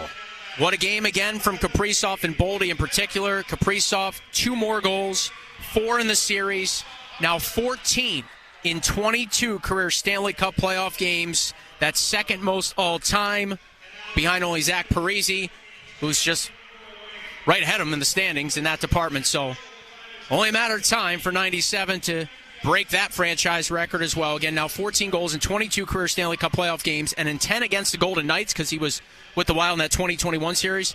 Kaprizov now has 6 goals in 10 games of Stanley Cup playoff competition against the Vegas Golden Knights. That's going to do it for this portion of tonight's broadcast. Thanks, as always, for listening. What a thrilling Game 3. It goes the way of the Wild. They win it 5-2, and they've got a 2-1 series lead in the best of 7 over the Vegas Golden Knights, who have 8 playoff series wins over the last 5 years. One of the best clubs since they came into the league in playoff success. And the Wild have them down 2 games, have the 2-1 series lead, I should say, as we get ready for Game 4 on Saturday. It'll be an extended pregame show. Puck drop at 3:15 p.m. Central Time on Saturday. Again, thanks for listening. My thanks as well to Zach Halverson, our engineer in the Al Shaver Press Box. Kevin Follis and Colin Landsteiner also here in St. Paul. Excellent work by them as always. For Tom Reed, I am Joe O'Donnell signing off. Hope you enjoyed it. I know we did. 5-2 the final. The Wild beat the Golden Knights in Game 3. We'll see you Saturday afternoon for Game 4. Till then. Listening to the 2025 Stanley Cup Playoffs. The postgame is next, so stick around. This is Wild Hockey presented by Excel Energy. No matter who you are or what you do, there's a Ford vehicle that can help you own the day. Make life on the go a walk in the park with the new Ford Explorer. Become the MVP of the work site with the unrivaled performance of a new built Ford Tough F-Series truck, the best-selling trucks in America. Or discover what it really means to adventure in the great outdoors with the new Bronco Sport. Whether it's for work or play, there's a Ford with a great deal waiting at your local Northland Ford dealers. Don't wait. Get behind the wheel of a new Ford today. Based on calendar year total sales. Hey, Minnesota Wild fans, fuel up for game day with Just Bear Chicken, the official chicken of the Wild. At Just Bear Chicken, we believe the best meals start with the best ingredients. That is why all our chickens are raised with no antibiotics ever, so you can enjoy delicious and nutritious chicken with confidence. Find Just Bear Chicken in the fresh or frozen aisle at your local grocery store today. And let's go Wild. Keith Urban's High and Alive World Tour. Friday, September 26th, at Excel Energy Center in St. Paul. A night of hits with special guests Chase Matthew, Alana Springsteen, and Carly Scott Collins. It's going to be a party you don't want to miss. Tickets on sale now at Ticketmaster.com. Keith Urban. We'll see you again tonight. Hi, it's me, your USPS Ground Advantage shipment. Just left the warehouse and hitting the road. I know. Just got the notification. Great. Smooth sailing so far. I'm almost there. Yes, I know. I get all the updates. Made it. Safe and sound. I know. Well, did you know I was with USPS the whole time? Oh, yeah. I know. Keep your business in the know with the USPS Ground Advantage service. Visit USPS.com/in-the-know. You've been listening to the 2025 Stanley Cup Playoffs. Left circle, cross ice, Kaprizov scores! What a play! What a shot! The Minnesota Wild in the 2025 Stanley Cup Playoffs has been presented in part by Vimo, a proud presenting partner of the Minnesota Wild playoff season. Treasure Island Resort and Casino, Minnesota's destination for fun. Plan your island getaway at TICasino.com. Excel Energy, proud partner of the Minnesota Wild. And by the Minnesota Wild Podcast. Get your daily audio at wild.com/podcast or subscribe at youtube.com/MNWildPodcast.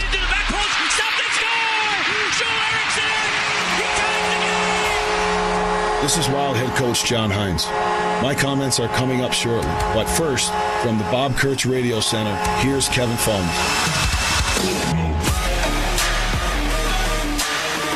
Juan now, wrapped up by Rossy. Listen to this crowd, 10 seconds to go. Oh, my goodness.